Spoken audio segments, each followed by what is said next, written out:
I grant you everything. But give me this.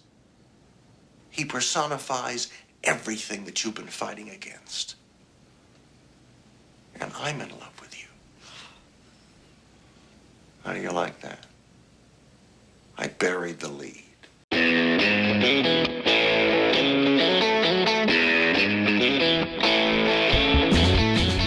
Hello and welcome to the Cine-Files, where each week we enter the world of a great film. We explore its themes, the history, the filmmaking, and the influence it has on us today. My name is Steve Morris. I'm a filmmaker and directing instructor in Los Angeles, California. Hello, everyone. My name is John Roca. I'm a voiceover artist, writer, producer, and host over at Collider and numerous other podcasts you know me from. And I couldn't be more excited for our guest, and I couldn't be more excited for our film. So this is going to be a very special episode. This is a huge movie for you. Yeah, massive. I had this on beta, so this is how deep I go back with this movie. And we're very happy to welcome someone who brings some real journalistic credibility to the Cine-Files. She's worked at the Washington Post, Time, Esquire, Vanity Fair, editor-at-large of the Hollywood Reporter, and host of KCRW's The Business. Kim Masters, welcome to the Cine-Files. Oh, thank you for having me.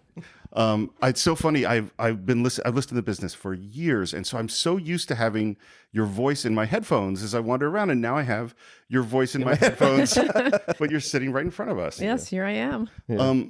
But it's funny. Before we get started, I have a question I've been wanting to ask you because there's something we've dealt with. There's something we've dealt with quite a bit now on the Cine-Files. And since you've been very much at the forefront of the Me Too reporting and dealing with, long before we even had the term Me Too. Right. One of the things that I really struggle with is, what do we do with the movies?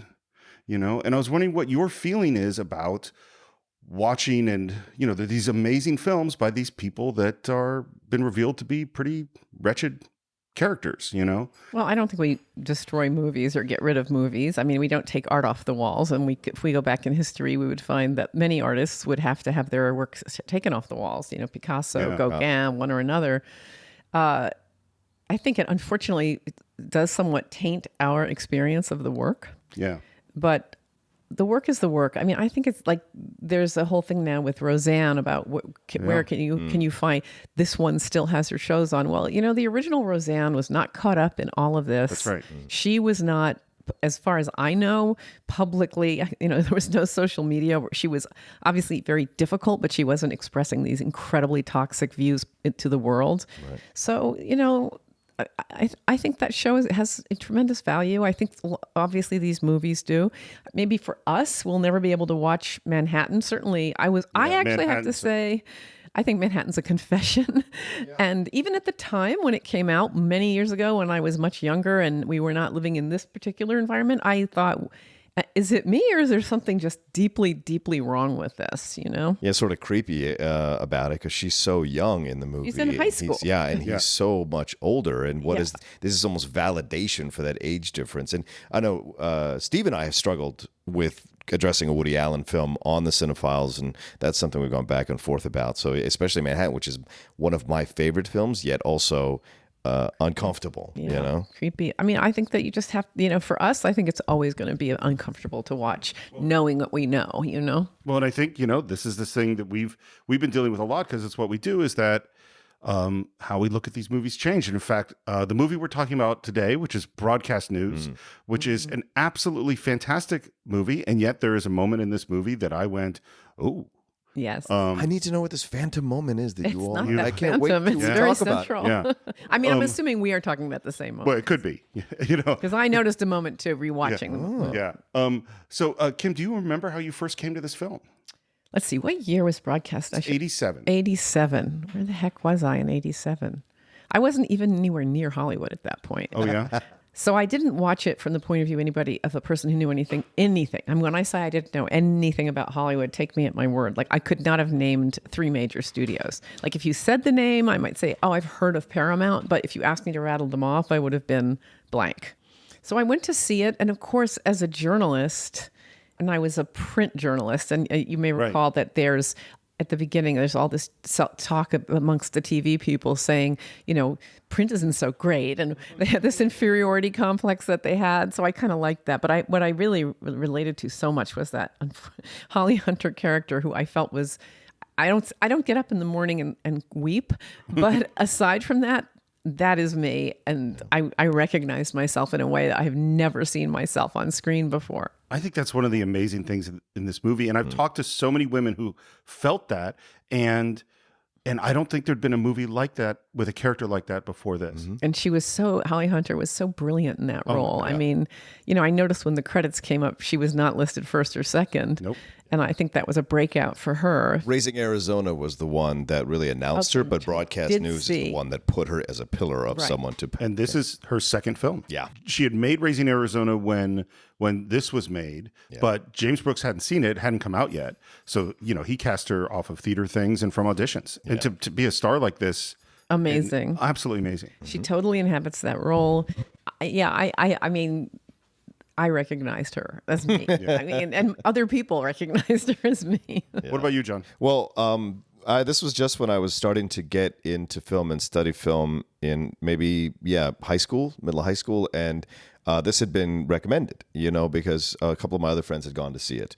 And I went and saw it in the theater and I fell in love with it. Being a news junkie, a political junkie, and then also beginning the idea of studying human behavior.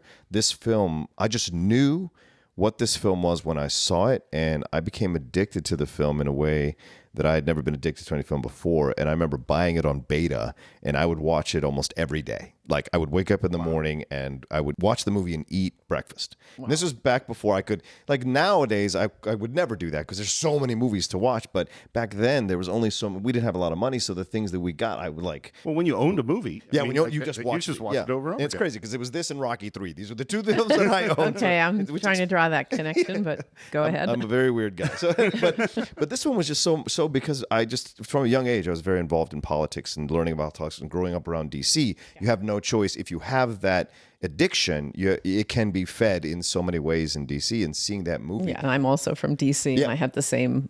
I grew up in the middle of all kinds of political stuff. Yeah. I mean, I read the Washington Post every day. Like we get it delivered specifically for me and my dad to read the Post every day since I was like 12. And so it was just always in. But the thing that you bring up about Holly Hunter is why the film has always stuck with me. This is such a presentation of a matter-of-fact woman. There is no sexuality here that's overt. She's a brain. Well, she's attractive and of course, she is. Of course, she's incredibly. But she's not trading on it. Exactly. At all. Even that moment when she, which we'll get to, when she berates William Hurt the first time in her hotel room, and he leaves her. The way she takes off her pantyhose is so matter-of-fact. There's nothing sexual about it. It's just real. And I'd never seen what you just said. I'd never seen the portrayal of a woman like that in a film before, and I was so entranced by that and the differences and the scenes. You just knew instinctively these are some incredible dialogue in these scenes. So I rewatched it over and over again, and then I broke the beta tape from watching it so much, and then I recorded it off television on a Memorex, broke the thing off back in the old days on a VHS, and then I just kept watching it over. It was just something I've always had, and I bought the Criterion as soon as it came out on for sale. It's funny. So for me, I didn't see it in the theater. I had heard it was really good. Rented it when I was, sometime in college. Loved it. Watched it a few more times. Didn't watch it again for 30 years. Wow, really? Until last week. And you're a mad news and political junkie too. This movie is so much about me and what I like and what I think. And for whatever reason, I never came back to it. And I love this movie. I mean, we've had other ones on the show where we talked about where I kind of said, this isn't my movie. And that's why I didn't watch French Connection over and over again or something like that. But this is my movie. And yet I hadn't seen it in decades. Wow. But I absolutely adore it. Who do you identify with the Albert Brooks character more? Not only do I identify with Albert Brooks, which is saying something because he's got nothing but brilliant lines through the whole thing. But throughout, we're watching it. Karen and I were watching it last night, and this is my wife. And Karen repeatedly, at least 5 times in the movie, turned to me and said, "You're Albert Brooks. Mm-hmm. Oh my God, you're Albert Brooks. Mm-hmm. Oh my God, that's you. Oh, it's you." I mean, like over and over again. Funny. Yeah, 100%. We've got all 3 sides represented because I really enjoy William Hurt in the movie. You're going to be William Hurt. Very okay. much. I feel like fascinating. I understand. You don't want to be that dumb, though. No. But I identify with some of the things he's trying to do. Oh, stop it. But but this is definitely true. And I can already, just from the short amount of time with Kim, I can definitely tell the Holly Hunter thing is a connective tissue with you as well. It's great. So before we jump into the movie, I want to talk a little bit about James L. Brooks because he's such a fascinating person. And comes into being a big-time film director in a completely different way from most other directors. He starts off as a writer, and he writes for the Andy Griffith Show and for My Three Sons back in the classic days of comedy. He does Room 222, which was a really groundbreaking series at the time. And then when Grant Tinker is starting up MTM and is going to start the Mary Tyler Moore Show, he comes onto the Mary Tyler Moore Show. And we can't say enough about how important and groundbreaking the Mary Tyler Moore Show is in terms of comedy and in terms of the portrayal of women in television. And it starts in 1970, and it completely changed the landscape of TV. Absolutely. Wow. That stunning stuff that was. Mary Tyler Moore was just so extraordinary, and that whole Grant Tinker era. And there's a clear connection between Mary Tyler Moore and broadcast news. I mean, there's, really, and then from Mary Tyler Moore, he's the guy that's in charge of creating Rhoda. He creates Lou Grant, which I think we've talked about before on the show. I loved Lou Grant. I loved Lou Grant. That was and again, there's a connection there, this idea of talking about journalism and these kind of characters that come in. He creates Taxi, creates the Tracy Ullman Show, and of course, on the Tracy Ullman Show, he's the guy who found Life in Hell and Matt Groening. And so without James L. Brooks, there's no Simpsons. What a cultural impact. I mean, this is a huge, and what's so bizarre about this is I can't think of anybody else who has the top of the television pyramid and is so influential and then says, I'm going to go make movies. Yeah. I mean, that's just an amazing transition because particularly at the time, TV is really disrespected and people didn't go that way. And he goes off and he makes Starting Over is his first film, which I don't think I've ever seen. Oh, the Burt Reynolds one. Yeah. Yes, I've seen that. I'm trying to remember if I've seen it. I can't really conjure it. And then the second movie is Terms of Endearment. Oh, yes, that one I remember because I felt very resentful of the marketing campaign. Oh, what was the thing? Because it was presented, if I remember, and I was totally a civilian when that movie came out. I was very young and had no sense of anything to do with the industry, but I thought it was going to be this sort of romantic, sweet. Right. Oh, no. And then I'm sitting in the theater, oh my God, erect. Yeah. And I'm like, damn you didn't warn me at all. I could see why they wouldn't want to say, hey, come watch this. And cry for a couple movie hours. about somebody dying. Yeah. But I was not expecting that.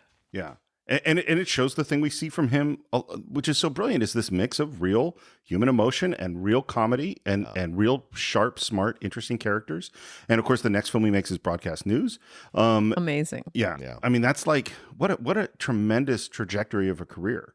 And I would talk just really briefly about pre-production. The big thing I want to say is something that James L. Brooks said is you cannot do enough research, which... You know me. Yeah. That's what I think too. Yeah. And he had this idea for a movie about a love triangle and in a network news environment. And so he started at the 1984 Democratic Convention, which was in San Francisco, and meeting with reporters. And he spent a long time meeting with reporters. And he talked to Diane Sawyer, and it's Diane Sawyer who sent him to Susan Zirinsky. And Susan Zirinsky is the key person to this film. Although I think there's various people who feel that they contributed something. There are, in particular, I think 2 other women, but she was the one on the film throughout the whole thing. She created all the news stories. She wrote all the copy, and we'll get into some of the stuff that she did. Amazing. Because it's like he got that world very well. And I don't think there's that many people who could get that so empathetically, who could just understand all the nuances of what the arguments are about, and why this is a thing and how these people are motivated. I mean, I don't think that many people can attune to journalism in that way. Yeah. Well, and I think part of the key is having Susan Zirinsky on the set. She's on the set every day. Yeah, and she has to say that's not how it would be, or that rings false to me. And she's a major CBS executive producer. And also she would set aside time to cry. A lot of that comes from her. Yeah, I was like, that's not a thing for me. That's one of the things that actually baffled me about the character. It is such a bizarre thing. It blew my mind. Yeah, first time I saw it, I remember that. Like, whoa. Shall we start the film?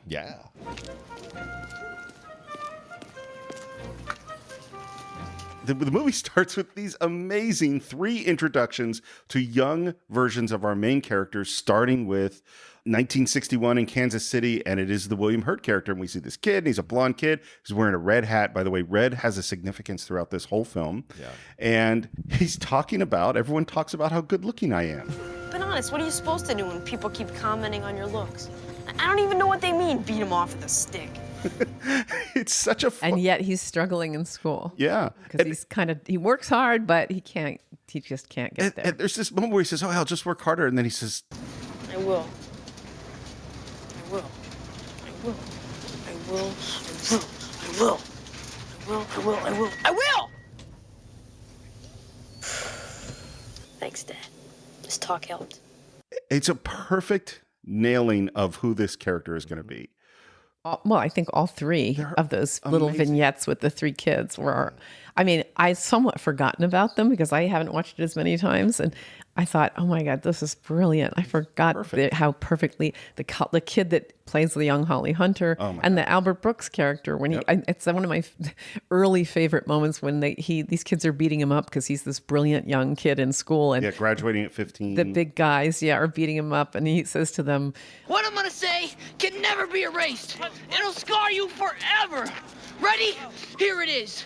You'll never make more than $19,000 a year. Ha, ha, ha. And one of them goes, that sounds good. That's pretty good money. Well, and it's so funny. At that moment, it says future reporter. Yeah. And then when the William Hurt little kid says, What can you do with yourself if all you can do is look good? And it says future networking, man. That is amazing. And then, of course, we go to the Holly Hunter character, and she's typing away to her pen pal or something. Yeah. And Dad comes in and tells her. No, he tells her not to become obsessive.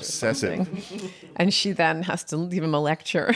You want me to choose my words so carefully. Then you throw a word like obsessive at me. Now, unless I'm wrong, please correct me if I am. But obsession is practically a psychiatric term concerning people who don't have anything else but the object of their own obsession. Well, here I am, stopping to tell you this, okay? So would you please try and be a little bit more precise instead of calling a person something like obsessive? And then, in fact, it proves that she's not obsessive because she got up and left her letter to go tell him. Or proves that she is obsessive because she can't let it go. But of course, that is what it proves. Right. All 3 of these scenes are great windows into what you're going to see. Even the characteristics and the way they behave, the way she pulls up her sweater. She does that throughout the movie. And even that's a great gesture. Those are little things that let you a window into her, and that accent of hers, the Southern accent, that's just there on the fringe. And then you've got the William Hurt thing is brilliant because it is kind of interesting to see this window into him repeating something. This is his mind before he gets older, because when he gets older, he's not going to do that out loud. Right. But you sense that he's going to do this for the rest of his life. Yeah. Well, and the I don't know, it's hard to talk about like which of these actors, the adult actors, are doing the most amazing performance, and it's really not possible. They're all so good, and what is set up with this William Hurt character is he's not that smart, but there is a certain thing to him, and I mean, we're going to get into a lot of it. He's so perfect because the ghost. Well, I don't want to advance too far, but this moment where Albert Brooks describes what the devil is like. Oh yeah. And that is that nuance of where he's kind of funny, kind of charming, kind of dumb, but capable of making the occasional clever comment and just kind of super good looking. Yeah. And little by little, our standards. Yes, little by little. And as the little girl version of Holly Hunter is walking by, we dissolve to the adult Holly Hunter picking up some newspapers. And so, by the way, we already talked about this is her second film. She was cast 2 days before this movie started. Oh my God. What? I had no idea. And the reason is that originally Deborah Winger was going to play this part. Oh, and then things started going south with Deborah Winger? No, she was pregnant. She was pregnant, so she couldn't do the movie. That would be a problem. I could see that. I think it's better with Holly, but I can see it with Deborah. I 100% can see it, and I am so glad it's Holly Hunter. Yeah. Because there's nobody Holly Hunter is so... I mean, Deborah Winger is great, particularly in this era, but I mean, you can't. Yeah, it's like trying to imagine somebody else being Rhett Butler. You just cannot get your mind to understand. Or, the whole thing with 48 Hours, where I think at one point it was supposed to be Stallone or something. Yeah. And you're like, I don't know what that is, but I can't visualize it. Yeah. Yeah. And then we have Holly Hunter in the hotel room. She's on a phone call, and then she calls Albert Brooks.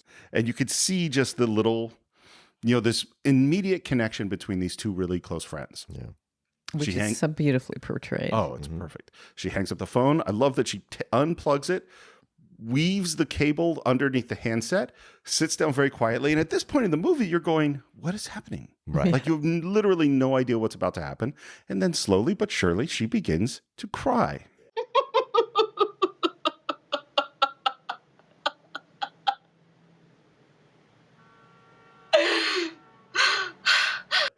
It is so odd. It's an OCD situation, the way she does it, because she takes the plug out. Yes. And she put it in does the it thing. later in the film. Yeah, she does it Same later in the exact film. move years later. It's so she can't be bothered, so she can have this Right. moment to let it out and then be done with it. Yeah. And then we're out at a bus trying to get a story, and there's this veteran getting off the bus, and Albert Brooks is trying to talk to him. And then we immediately kind of go into the tape of this scene where that guy getting off the bus just yells at Albert Brooks, and he has a very funny one-liner back. Right. Fuck, fucking, snock, fucking. You want to use that? Depends on how big a news day it is. Thanks. I can't believe you said that. I'm very proud of that. And again, you see this working relationship and the sense of humor between these two characters. And the brilliance of Albert. I mean, he has the most amazing lines in that film. Yeah. I mean, you have to. It's breathtaking to write that clever dialogue. I mean, obviously, you had time to think about it. And Yes. Albert Brooks looks like he's just popping out these brilliant little lines. Well, and my assumption, and this I don't know at all, and James L. Brooks is a fantastic writer, but my guess is some of that's Albert Brooks. Because he is so, he is. Who knows? It's two brilliant minds. Yeah, right? absolutely. And of course, the connection ends because he says, you got to go work on your speech. And we find out, there's this speech, and she is very scared of doing it. And then we cut to the speech. Oh, and this awful speech. And she has reason to be scared. Of course, what she's talking about is really important. Right. Yeah. Which is the change in journalism and in network news television. We are being increasingly influenced by the star system. The network anchormen are so powerful they comprise our last best hope. Our profession is in danger. It's the theme throughout the movie. This idea of what's the exchange? It's a transition time, right? And which mirrors what's actually happening in the country we're at the aggressively time. getting dumber. Yeah, well, yes, and needing to feel happy while we're watching the news. When in the old days it was Cronkite, it was Edward Murrow, it was those people who were just laying out what's happening. And as we're transitioning into more of an entertainment society, the idea of having to present the news so that it's to have these nice puff pieces that make you feel like you can still walk out of your house the next day, even though there's all this crime and the world is ending and nuclear war and all this kind of stuff. You still see a little squirrel on water skis, and you're okay with it. And that's what she was talking about. A squirrel on water skis? No, Right, that sounds amazing. That does sound amazing. thing, yeah. Well, she chose the dominoes, and they all start applauding when she's trying to make a point that this is idiotic and a waste of time. And they're like, "Oh my God, this is great!" And you say, I swear, William Hurt's character who's sitting in the audience is sitting with this woman. And I thought, is that the same woman who, she looks almost exactly. As who he ends up with. Almost exactly. I couldn't tell. Is it? It I might be. don't know because I'm not be. that great with faces. But at the end, when you see her, I thought, wait a minute, is that the same woman or just a clever callback to this woman who looked like the identical stereotypical blonde on TV? By the way, and this is a very small bit of directing, but the way she has her forearm on his thigh is so intimate and unusual. And I can just see, first she just put her hand on his thigh, and he's like, no. Slide your arm down and in and up. And it is, and then she has this line. He kind of says, "Wow," and she has this line that's like, "Oh, I've known so many women like that. They don't like their lips so they're angry." Which is a prevalent thought in the female community. I've heard this on Sure. both sides. It's an interesting thing to like explore. sorority mean girl. Yeah, exactly. But it also is a power dynamic, which you point out, Steve, because he is on the edge of his seat, leading in. She's the one that's trying to create physical contact with him. He's fascinated. Yeah, exactly. He's never seen anything like this before. And one more thing about the dominoes, they shot that for the movie. Oh, really? And it is a really That impressive, is an intense feat. Yeah. It is an amazing domino thing. And it is, like here she's saying something real and important and everybody's walking out. Right. And then she shows the thing that's supposed to be stupid and everybody cheers. True. And after the movie, there's just a great little button where she sits down dejected on a chair and the guy sitting there goes, I don't think there's going to be a Q&A. Who's the same guy when he does a speech later at the end of the film that Tom does. That's the same guy.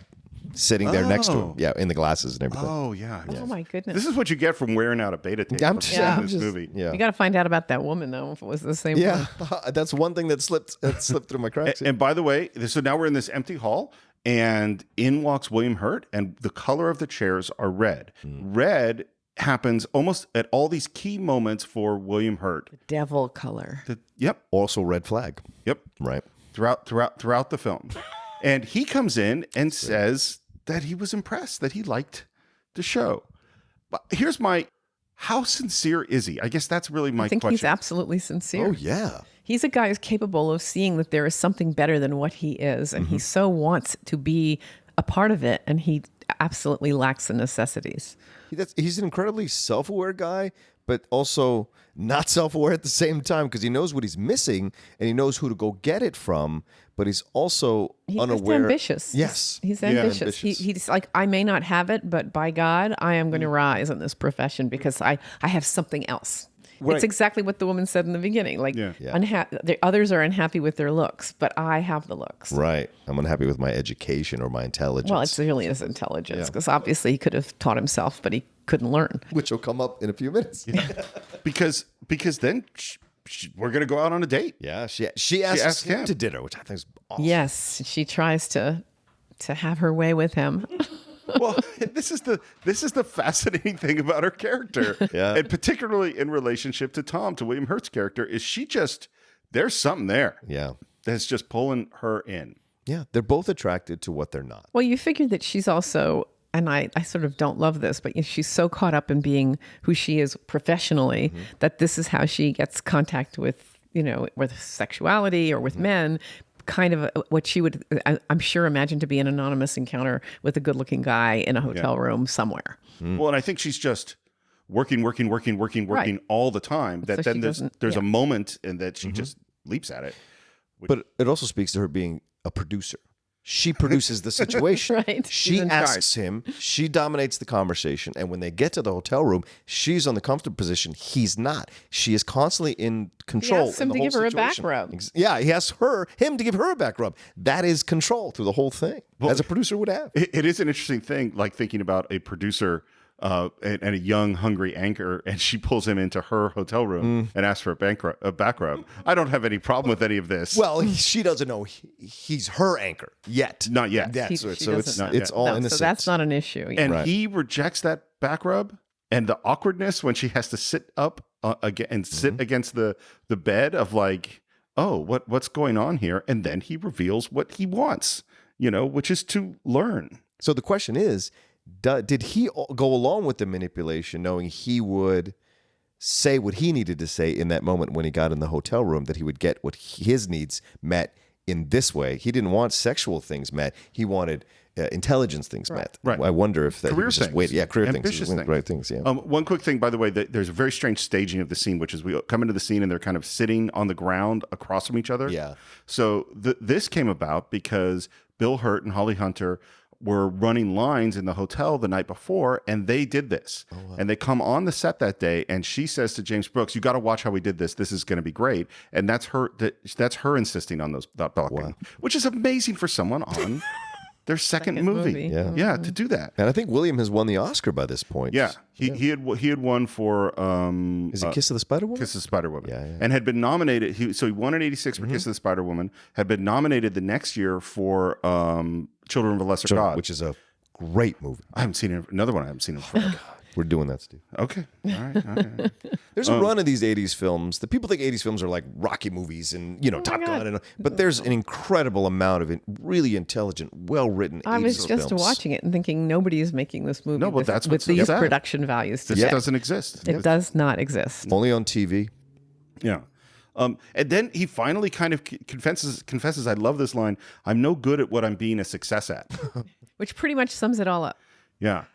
Because he started in sports and there had been some stuff where he might have gotten fired, and then he just kind of gotten thrown up to being a news anchor, and he's taking advantage of it. Right. And he's asking for her help in this weird way. Well, he's in this transitional moment where the news is going to go from being more substantive to less so. Yeah. So he still thinks he has to have the substantive part, but the truth is he obviously doesn't. No. And it's funny because her first reaction is to treat it like normally when someone comes to you like this, it's sort of a lack of confidence. And so you want to build up their confidence. He's like, no. I'm dumb. Confidence is not my problem. And then she has this great line. So, you're not well educated, you have almost no experience, and you can't write. Yeah, and I'm making a fortune. It's hard for me to advise you since you personify something that I truly think is dangerous. They're pretty much stating those are the two the theses of the film, or the two major strands that he is going forward and she is watching in horror. Well, and what's interesting too is her reaction is like, well, if you're not qualified, go get qualified. Go work in a newspaper, go study, like, go learn. Are you crazy? And he does, because he doesn't actually want to be qualified. He wants to look qualified. Well, or he wants to be qualified without making the effort that is required. I think he wants the veneer of qualification, you know? How dare you? He does not. He wants to be qualified. He asks her, he says, but the way she speaks to him, what he says to her when he steps out of the room, he says, I don't like the way you just spoke to me. It wasn't what you said, because you were right. And he says, you were right.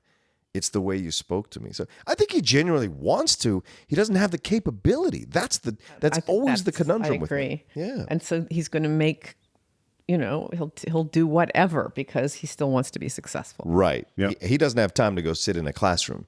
He wants to glom it off the people who are already successful. In that way, I do think he has a little bit of the veneer because he's not willing to do that extra work. But he wants to take it from people as he can take it from people. Yeah. And to be clear, she is harsh with him. She is harsh with him. the line, my favorite line is, Just what do you want from me anyway? Permission to be a fake? Stop whining. Do something about it. And then she does the little baby voice to him too. Oh, I'm gonna do this, and you're like, oh my God. and then he leaves, and then this next moment is the one you were talking about before, which is she stands there, she takes off her shoes, and then she takes off her pantyhose. This is one of the most real moments on film. Well, no woman wants to wear pantyhose, you know? This is my understanding. So it's like, thank God I can take off these damn pantyhose. So, and another thing about this have you ever had pantyhose on, guys? Because I have had. Oh, good to know. Not comfortable, right? No, terrible. No comment. You can find out on Patreon why Steve Morris had to wear pantyhose once. Good, great. One other thing about this is Holly Hunter's idea. She said to James Brooks after they finished shooting the scene, she said, "Roll the cameras. I'm going to do something." And she just told. I mean, it's so to tell. Why isn't she a director? I know, right? And he said, "Okay," and he rolled the cameras, and she did this. I mean, and maybe it's the naivete of this only being your second film, but really, people don't generally just tell a director, roll the camera, I'm going to do something. Partially because technically you have to, get focus and you have to do all these other things to make sure that it's filmed correctly, but also because you don't normally tell directors. You're scared of the guy who just did Terms of Endearment. Exactly. So now we get on the phone call.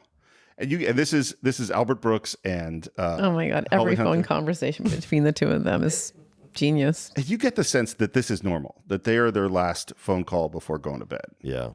They're that kind of friend, you know? I mean, I'm fast forwarding a lot, but there's towards the very end, he said, like, I'm going to meet you over at the place by the thing where we went. One of my favorite moments. And I had a friend like this. It was very much the same relationship, guy attracted, not me, not so much, but that, connection. That connection is there. And he literally had said to me because of the movie, he would say, I'll meet you at the place by the thing.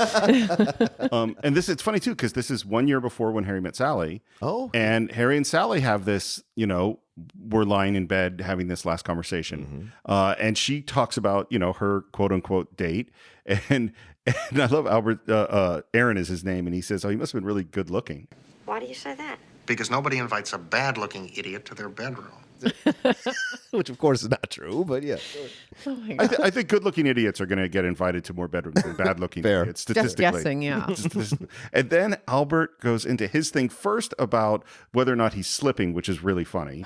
And then this next line, and this is a line where my wife turned to me and said, "You're Albert Brooks," which is, Wouldn't this be a great world if insecurity and desperation made us more attractive? If needy were a turn-on? It's the way he says it.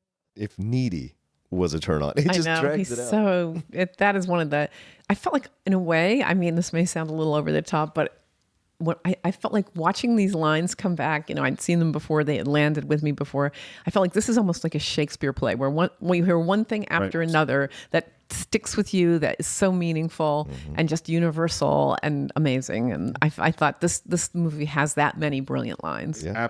it absolutely does. And it shows the vulnerability of all the characters real early in the movie, right? Holly's crying. He's desperate. He is a needy he's guy. desperate. Yeah, he She's is a needy lonely guy. woman. For all his intelligence, he's still that kid trying to be accepted by the cool kids. He's still that kid. Aaron is. Oh yeah, that's what it's all about. Well, he's got the handicap of not being that good looking as William Hurt. Well, if he was as confident as William Hurt is, regardless of looks, he wouldn't need the stroking and all that kind of stuff. Yeah. Because the intelligence with the confidence would be unbeatable. Well, But she's he doesn't have it. constantly nursing him throughout the movie, and I mean, the friendship is great, but I can also say and relate that it gets tiring. Yeah. To tell him he's okay and rush over there when things don't go well for him, and you know, she is demonstrating why she's sitting alone, because every time she's supposed to go somewhere with William Hurt, he turns out to be a problem that she has to go and nurse him along. Right. It's on purpose. Well, and you know, we've had this conversation before, but like sometimes having a long, intimate, close friendship is the enemy of you getting into a relationship, because you only have so much time, and time you're devoting to this friendship, and the guy has got an agenda that he's not revealing, which is that he's crazy about you. Right. So and they hang up the phone. The last thing she says is, "Call if you get weird," which is a great line. And then the phone rings again immediately. She assumes it's Albert Brooks calling again, and she starts right back into the conversation. It's not Albert Brooks, it's Tom. And Tom is calling to say, "I did get the job as an anchor, and it's on your network. I'm coming to work with you." Oh, that's got to be a bad feeling.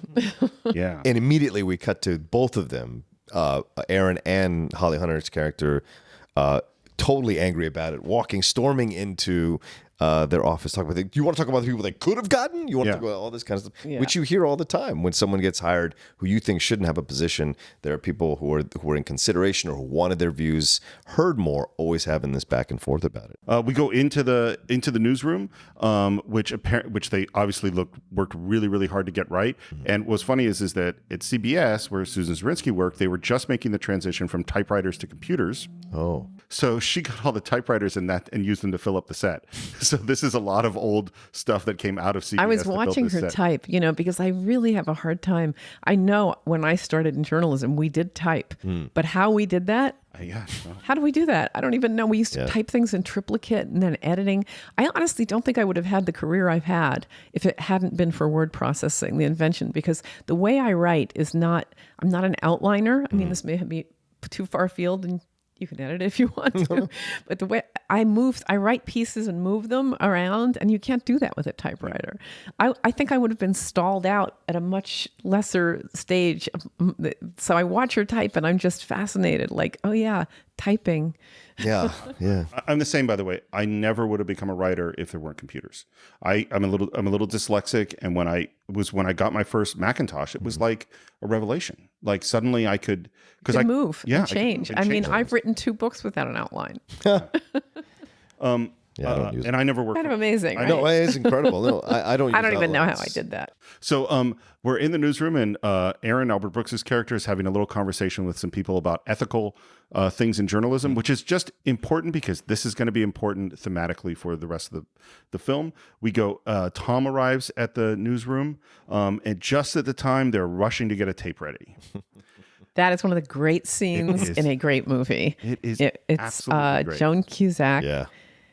And I think I saw John Cusack in a tiny little role. He shows up later. He shows up later. Which really I didn't briefly. notice when I was watching the movie, but I watched the credits just to see who was in it that I hadn't known. And he's like got angry messenger or something. I only know because James Brooks mentions it in the commentary track. Otherwise, I never would have. I did not know that at all. But it is this brilliantly choreographed mad dash because Holly Hunter has to do it right. You know, she has this brilliant idea of superimposing this Norman Rockwell painting with this story about a veteran, and that takes time, and everybody's terrified. And we're going to go live it's going to go live out to the world, and first at 14 minutes, and then 8 minutes, and then TikTok. She's get the book from my office because there's a picture, which is the kind of genius that makes her incredible as a producer.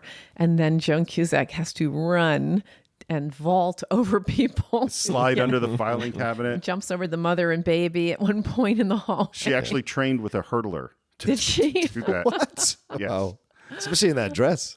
I was like, that is a move. I mean, it's like, wow. What I love too, the moment right before where they've got the editor whose name is Bobby, and they're desperately trying to do it, and he says, "Whoops," and the clock is ticking. And everybody's freaking I love out. Holly's Bobby.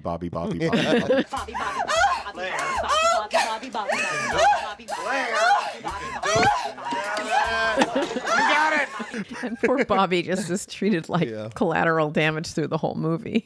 There's one moment when William Hurt is nice to him. Yeah. That character. And he's so grateful. He's so grateful. Thank you. It's so great. And so we have this, it's really an action sequence of getting this tape into the guy's hand, absolutely amazing. And it goes out on time. And we get to see the network anchor really appreciate that tape. And who is that network anchor? Jack Nicholson. So I know, and I had forgotten that it was Jack Nicholson. Me too. Well, terms of endearment. I know, but I just didn't remember. It's like this weird recurring character, definitely looking very satanic. But he's actually it's Jack Nicholson because he's Jack Nicholson. But he is actually representing a time when they were still doing. He's not the new era, right? So it's kind of an odd. Maybe he's the transitional guy or something. Well, it's also realistic to what's actually happening for him as an actor as well. At that time, he is transitioning from the leading man, young leading man, into the older leading man parts. And here's William Hurt coming up. So he's kind of handing it over in a way to William Hurt as well. So it's a nice mirror in real life as well. I think the choice to cast him is so brilliant because what you want is someone who instantly brings the Veritas, instantly brings and because it is, Jack is Jack, is that as soon as you see him, you just believe oh, this is an important person because we already have a built-up relationship with that actor. And even all the people who have all the integrity with news are fawning over him shamelessly, and his slightest look or gesture, they're analyzing it over and over. Like, what do you think he meant? And they're so. I found that that is a thing. I think more TV news than what I would have experienced in print because. I mean, people were respectful of and maybe even afraid of their bosses, but you don't have that on camera. What's that face? What's that smile? Is that a smile? Like Albert Brooks has to look. Is it a smile? Yeah, he definitely smiled when Albert Brooks does this report. He definitely smiled. Well, these guys, particularly in this era, coming off of the Cronkite era and all, I mean, they ran the newsroom and they had so much power because they were the news to. Well, and Holly Hunter makes that point in the boring speech at the beginning. That's a disaster. She's like, the powerful men who are anchors are this last guard against this new influx of stupid journalism. And we have a very awkward scene where Tom is trying to give her Holly Hunter a compliment, and I think genuinely complimentary. And his reaction, by the way, through the whole action sequence of getting the tape and watching this whole process happen is great. Tom is a genuine guy. Tom is a genuine guy. He has genuine aspirations, but he's totally willing to compromise as he becomes very clear. Sure, but they're all ambitious. They're all ambitious in different ways. Yeah. His is the most dangerous, though, and that's what the point of the movie is. There are those who don't compromise, and then there's him and others. I love, there's a moment, it's a very small moment, where he tries to give her the compliment, but then he gets interrupted and then he has to do it again and he tries to resell it, which I've totally had to do that sort of, I have to say the thing again and make it real. And he kind of wants her help and wants, to build a relationship here. And she's kind of, no, I'm going off to Central America and I got stuff to do. And what does he come back at her with? And it has nothing to do with the fact that I left your room instead of staying there. Yes, I saw that line and thought it's kind of interesting in this moment for that to be a line in the movie, with the woman being the person who is trying to be the seducer. Yeah. And her reaction is great. Oh, it's fantastic. That's what's so great about this movie. You have these moments where Holly can take a little bit of time to react to the situation, and you get it. You believe it. You see her processing it and then choosing how to respond to it. It's great. So here's a basic filmmaking thing that they reverse in this scene that I think is so interesting. A basic filmmaking thing is if you want to make someone look powerful, you shoot them from a low angle. If you want to make someone look weak, you shoot them from a high angle. So, if someone's looking down at someone, the camera's up above their shoulders, pointing way down at them. It makes them look small. They don't look powerful. Yeah. So Holly Hunter's sitting down in this scene, and there's this moment where he says this line, and you could see it hit her, and you could see her gather herself. And what she actually does, and it's already a high angle looking down at her. So technically, she already looks weak. And what she does, she actually lowers herself even lower. And it's such an amazing, I think it's a brilliant filmmaking moment because you see how much power she really has by reversing the standard camera angle to put her in the really even weaker position, and you show how powerful. Damn, now I want to watch it again. And we end with, this isn't personal. Is it personal for her? It's a good question. I think at that point, it is not. It will be soon. I think she certainly is embarrassed about what happened in the hotel room. Of course, who wants to be walked out on when you're basically offering yourself to somebody? But I also think the most important thing in her world is doing this job. And in that sense... And she does not see him as a plus. No, not at all. We're off to Nicaragua to meet with the Sandinistas. Albert Brooks speaks pretty good Spanish. Yes, he does. And he's multilingual in this film. I'm sorry. I should ask the person who's a natural Spanish speaker that question. It's all right. It's a good Spanish. Good American high school. Better Spanish. than I could do. Yeah. Well, he does the crack back at him when the guy responds in English. Oh, I'm sure you speak English well as well. And he just spoke to him in English. So it's an interesting. I think that's an Albert Brooks improv line in that moment. Because he just complimented him on his Spanish, which is great. And what we find out is that there might be shooting tonight. Yeah. And Holly Hunter is excited.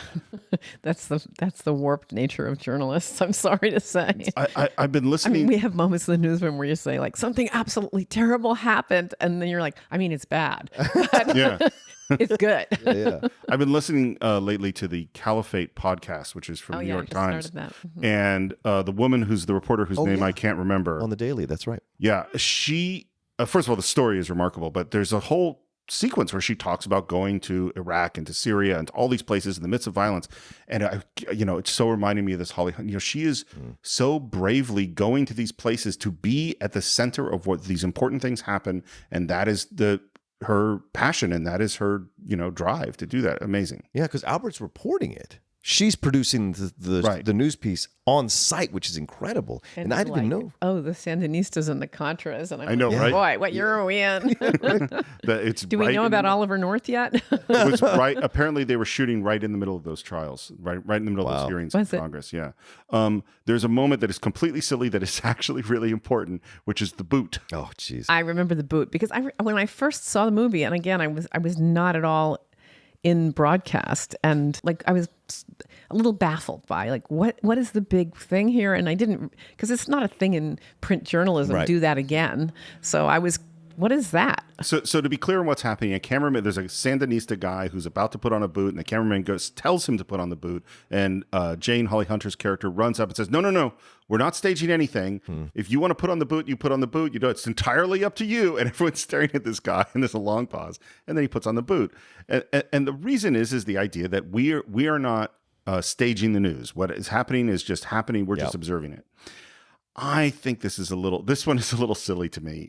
I don't find it to be a journalistic. I don't know. I'll leave it to you. It's setting up what's going to happen with William Hurt. Absolutely. That's why it's here. So that's why it's there. But I think that was part of my bafflement at the time. I mean, it's played for comedy that the guy doesn't know what to do. Like, am I putting on my boot? What was I doing?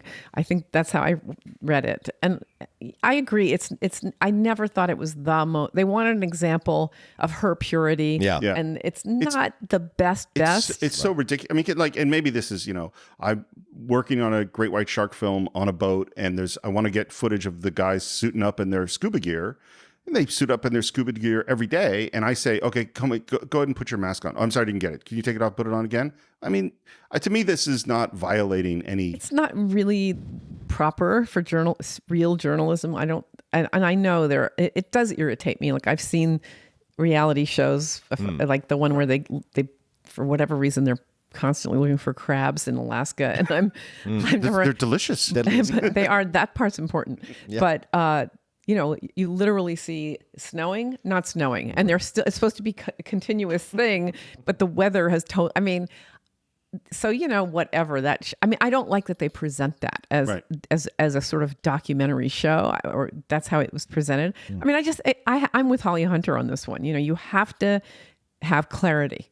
Do we or do we not reenact stuff? And especially in a news story, we do not reenact. If you missed it, you missed it. You're going to probably get fired. I'm sorry. Or you ultimately will screw something up, but you cannot, again, if it's a doc where I don't know what the standards really are. I'm sure people would say that's wrong to do it. Some people would say, what difference does it make? But certain journalism, well, this is the thing. Yeah. No. I think this is an important distinction. I mean, like my feeling when doing the docs was always like, well, we're looking at a big truth. Because like, for instance, if I edit somebody's line, which I do all the time, to take out ums or they said something. Well, we do that in radio also. You do it all the time. And I can make someone sound terrible. I can make them say something that they didn't believe. And my feeling is like, my job is to make them say the best possible version of what it is they're trying to say. I mean, we have tools for that in print. We use ellipses or brackets, and we want to.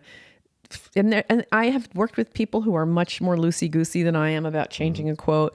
I will maybe, adjust grammar a little bit sometimes just to not embarrass somebody when I know that they know better or whatever. But there are people who say never, ever do that. Yeah. But I also think this scene is in here for comedy. Absolutely. And it's really in there to poke fun a little bit. Multiple purposes. It shows their courage and willingness to risk themselves. Sure. It shows that Albert Brooks is brilliant and can rattle off in Spanish with I guess they're with the Contras at that point. Yeah. And it shows, the integrity of Holly Hunter. So it gives you 3 pillars of importance in the film.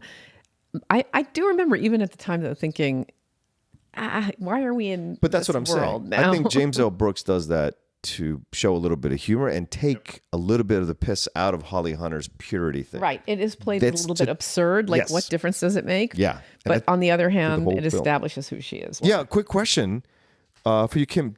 We didn't talk on that scene earlier in the film when we first get introduced to her as a reporter, and they're having that morality conversation in the bullpen where they're like, well, would you tell a source that you love them to get this thing? Does that happen in newsrooms? Do you all sit around and have this conversation? Like, what's the level of morality to get a story you would go through? Are you willing to say that on the record? I guess I don't remember. I'm trying to think I've ever. I mean, of course, we talk about, is it okay? Yeah. Is it okay to, where's the line? Example, I was doing a thing on Prince of Egypt.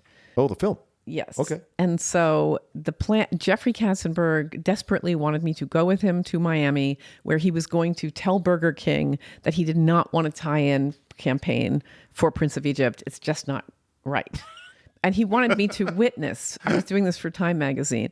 Witness me renouncing the deal because I'm not going to be accused. It was very important to Jeffrey. So he wanted to show off his ethicalness.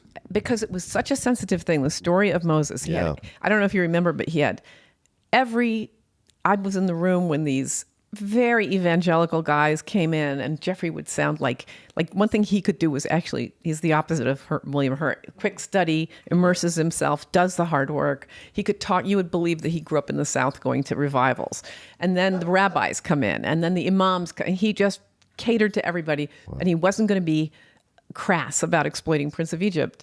But the plan was that I would fly there on my own, but he wanted me to go back here in his jet. And so is it ethical? We're not supposed to take anything. We're not supposed to be bought. That's expensive and time. I would leave that stuff to my editors. And they finally said that they would pay like the commercial fare to get me from Miami back to LA. And of course it's a little bit, okay, I don't know what the dollar difference is, but I did end up on the jet, on the private jet with Jeffrey. And he then proceeded. The funniest part of this, which is a total digression, but I'm just going to tell you because when we got there for this moment that he was carefully planning to do, we walk into the conference room with the CEO of Burger King and all the Burger King market, and they say, "Well, Jeffrey, we just have to tell you, we're not going to do a tie-in. We're not comfortable." And Jeffrey just is going to decides I have a speech, and by God, I'm doing it. Wow. So he then goes into his speech about why he's not doing the tie-in. Oh, no. You're not breaking up with me. I'm breaking up with you. No, but you over there take notes because this is in your story. This is part of your story. And how did you tell the story? I cannot remember. I mean, when you go, it's one of the things about working for Time is you may as well put your words into a blender because even though I had a contract with copy approval, they were constantly trying to breach my contract. And it was, they changed their minds every third. I have no memory of what they left in the story or did not leave in the story. Yeah, some editors, interesting. I've worked with 2 different editors, and one editor loved going through my pieces, and I was the kind of writer that's like, as long as you're paying me, do whatever you want with it. As long as you keep the basis of what I've written, fine. And then the other editors that I do stuff occasionally for now at Collider, they're like, they want the piece fully written and done so they can just look it over for any grammatical errors and publish. And I'd rather have the first editor that goes through everything. Of course, you have to have an editor. It's ridiculous not to have an editor. But you need an editor who's not going to change. I mean, I'm fine as long as they don't change white to black. Exactly. I mean, if you want to change beige to taupe, I'm good. Yeah, right. So anyway, I'm going to continue the digression just a little bit because so the first Great White Shark doc I did was what was sold to CBS, and CBS took it out of our hands and essentially completely reversed the whole point we were going to make. And the main contact we had there, and Mike Hoover's buddy, who's the guy who I did the Shark doc with, is Susan Serinsky. Oh, so I don't think she actually is the one who tore apart our documentary, but she was definitely. So it's funny because when I started hearing her name, I'm like, why is that name so familiar? And I went back to my emails from 2005 and found, because I was on emails that she was CC'd on way back then. Wow, yeah, crazy. And Hoover loved her, by the way. He said she's the best. Small world. Yeah, totally. I think we spent enough time on the booth. You brought it up. I know I did. I know it was entirely my fault. I mean, I think it's a slight problem scene, which is why we're spending time on it. And because the next thing that happens is they are under fire, and this is where you see Albert Brooks is great. The first shots were fired not 10 seconds ago, over there towards the east. The Contras feel they must be outnumbered. This is so small a unit, that's a given. Still, they managed to hold their ground, despite the fact that their weapons have been acting up, either misfiring or jamming. No new shipment of arms is expected until tomorrow. All they got today were the shoes. And it's funny, so the character of Aaron, you go like, oh my God, this guy is the real deal. He is a great reporter. He is brave.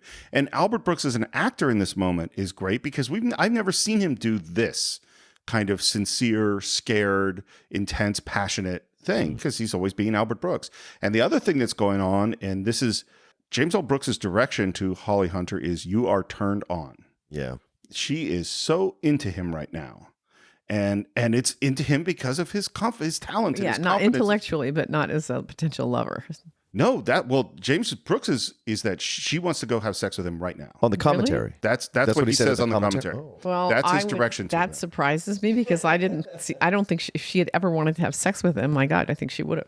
Yeah, and I think maybe she's turned on in the moment because finally she sees in the moment where he's confident. The reason she's turned off by him is he's so unconfident through the majority of the movie that only the moments when he's confident does she get hints of being turned on by him. But you can be turned on by someone you don't necessarily want to sleep with. It's just in that moment you feel they're turned on to them. Yeah, James Brooks's description is that if Albert Brooks didn't say the thing about his face not testing well in focus groups, that they would have had sex that night. Wow, that's what. And I don't know. Well, and this is the thing we've come across this a bunch. Is there's sometimes things that directors say was their intention that we look at it and go, that's not what. Yeah, you didn't do it. Yeah.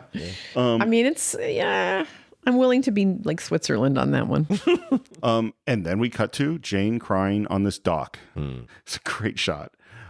By the way, so Holly Hunter's nervous about whether or not she can cry on cue as all alone because it's also there's nothing going on. There's no context, so she just has to cry. And so what she told James Brooks, this is what I want you to do. Anytime we're rehearsing, for no reason at all, completely as a surprise, you can take me out of the rehearsal to another room and make me cry. Oh, gee. And that's what they did. He would just randomly say, "Okay, Holly, let's go," and she'd have to go to another room and cry. Oh my God, that sounds terrible. But you know, did he say horrible things to her? No, well, I think he just stood there. I mean, I don't think he was making her cry. I think he was. He, as the director, was saying, "Go ahead, now try to cry." Yeah, I've always thought if I, when I imagine being an actor, to say "cry in command," it's the worst thing in the world.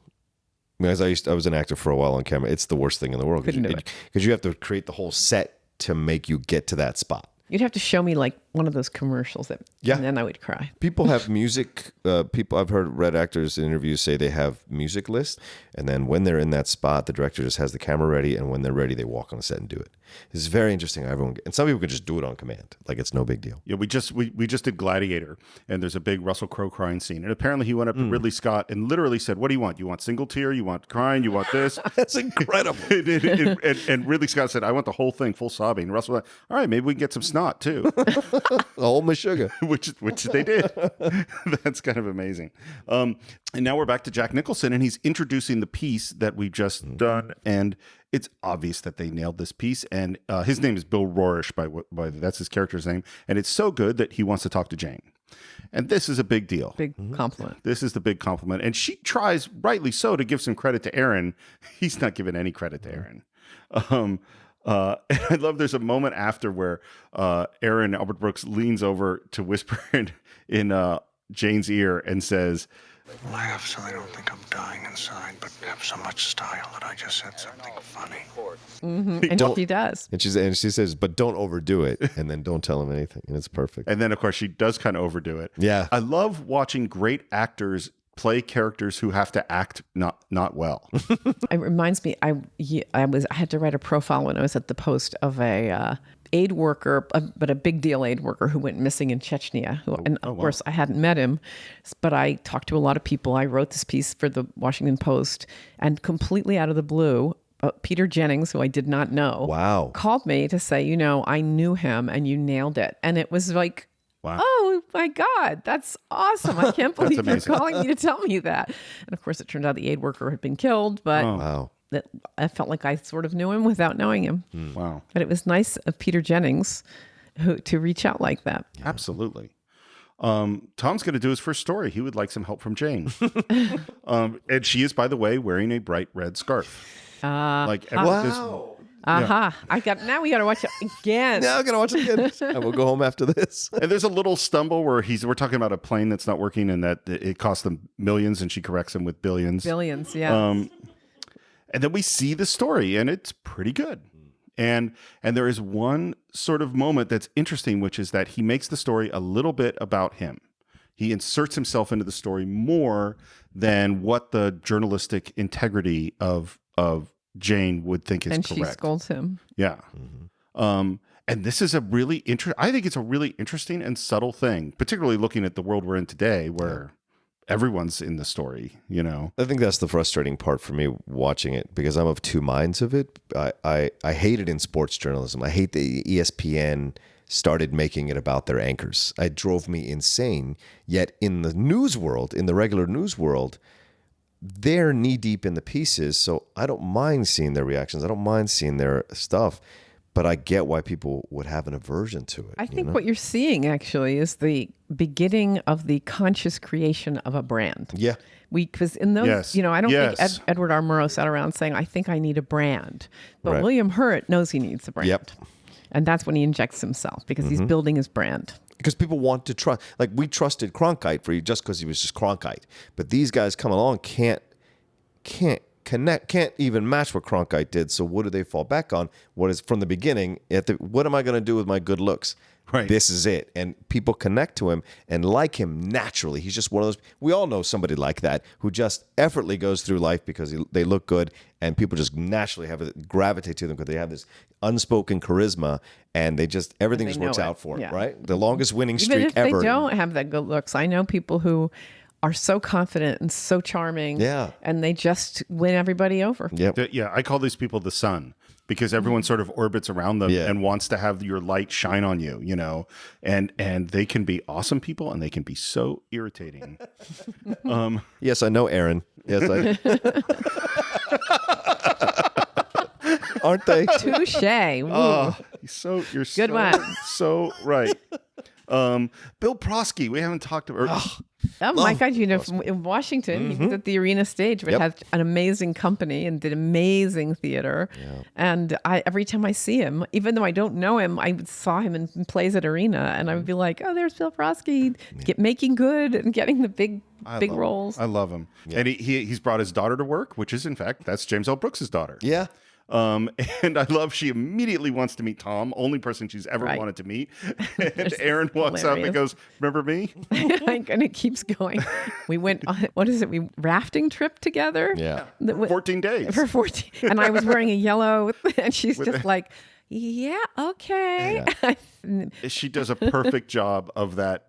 Clearly not remembering, trying to I hate it. I'm bad at remembering people sometimes. Yeah. I'm really bad. Well, 14 days on a rafting trip, you have to be really forgettable. Really really forgettable. What's funny is Albert Brooks is many things, but forgettable is not one of them. Well, you know, to women she wasn't apparently. Focused. That young woman was focused elsewhere. Apparently. It's Robert Prosky, but it's Robert Prosky. I'm sorry. I want to make sure we get that correct. Yes. Bill Prosky. I said Bill. It's funny. As soon as it went out of my mouth, I went, I don't think that sounds right. Robert Prosky. Thank you. We're at a big party. Jane is wearing a red coat. I'm just going to keep pointing it out. Just keep pointing it out. Please do. It's a whole new aspect to the movie. And she's getting redder. Mm-hmm. Good point. From scarf to coat. Yeah.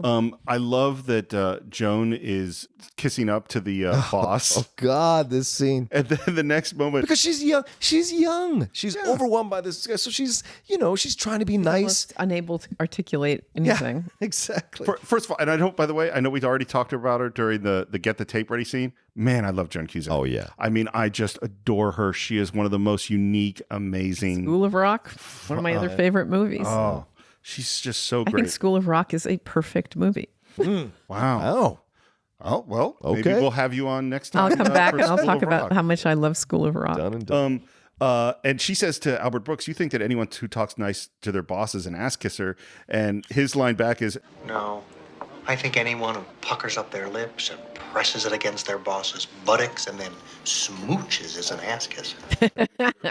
To which she responds, "I was almost attracted to you." Well, that changes everything. Okay, let me redo that. And we haven't talked about Jennifer, who's another reporter who works at the network. She's very good looking, and she wants to talk to. She's the seductress, Jane, and she says, "Do I have your permission, essentially, to go after Tom?" Which I thought was quite nice of her. It was nice of her, and Jane's reaction is so funny, which is like her brain says, "No, of course I have no intentions of him," and then something happens, and she realizes, goes, "Wait, do I?" Yeah, it sends all of these mixed signals. And Jane decides to go to talk to Tom, and the first thing he says is, "You look so pretty and clean." I know, that's right, clean. That doesn't go very well. Jennifer is leaving, and Jane goes, "You know what? He's yours. Go ahead back in." And she goes right back in to talk to Tom. Mm-hmm. But then what happens is a phone call comes in, and there's something that's happened at a base at Sicily, and of course it's Gaddafi, and you're thinking, Gaddafi. Yeah, we know what happened there. Yeah. It's funny. We got the Iran Contra and Gaddafi. I know. All of these throwbacks. It's crazy. It's 87. And there's, by the way, a moment where Aaron is looking at Jane, and that's where it's just really clear how he feels about her. Yes. And they talk, going to Gaddafi, they talk about him in a way like Aaron is ultimately going to be feeding this information, and they talk about, he's very presidential. Yeah. And I'm thinking, in the end, not so much. Not so much. And who do they go to immediately? Who's the first person they talk to when they find out there's this big thing going on? It's Tom. And we see this character played by Peter Hackus, this sort of newsroom boss, asshole. And Peter Hackus was a Washington guy. I think my father worked in the television world. He was a designer. He worked for the CBS affiliate in the late 50s, early 60s. And it was like a sort of a thing where you see somebody in a movie before you start seeing a lot of people in movies because you work here now in Hollywood. But I remember that was part of the excitement for my family. Was like, great. And he did actually an amazing job. He's really not an good. actor, and yet he's really great. Well, and apparently at one point he had gotten laid off in one of these big layoffs, and so this was, he got to play the part of the guy doing what had been done to him. Perpetrator, the crime. Yeah. You see, he has this exchange with Robert Prosky, and he says, "It's done. It's decided."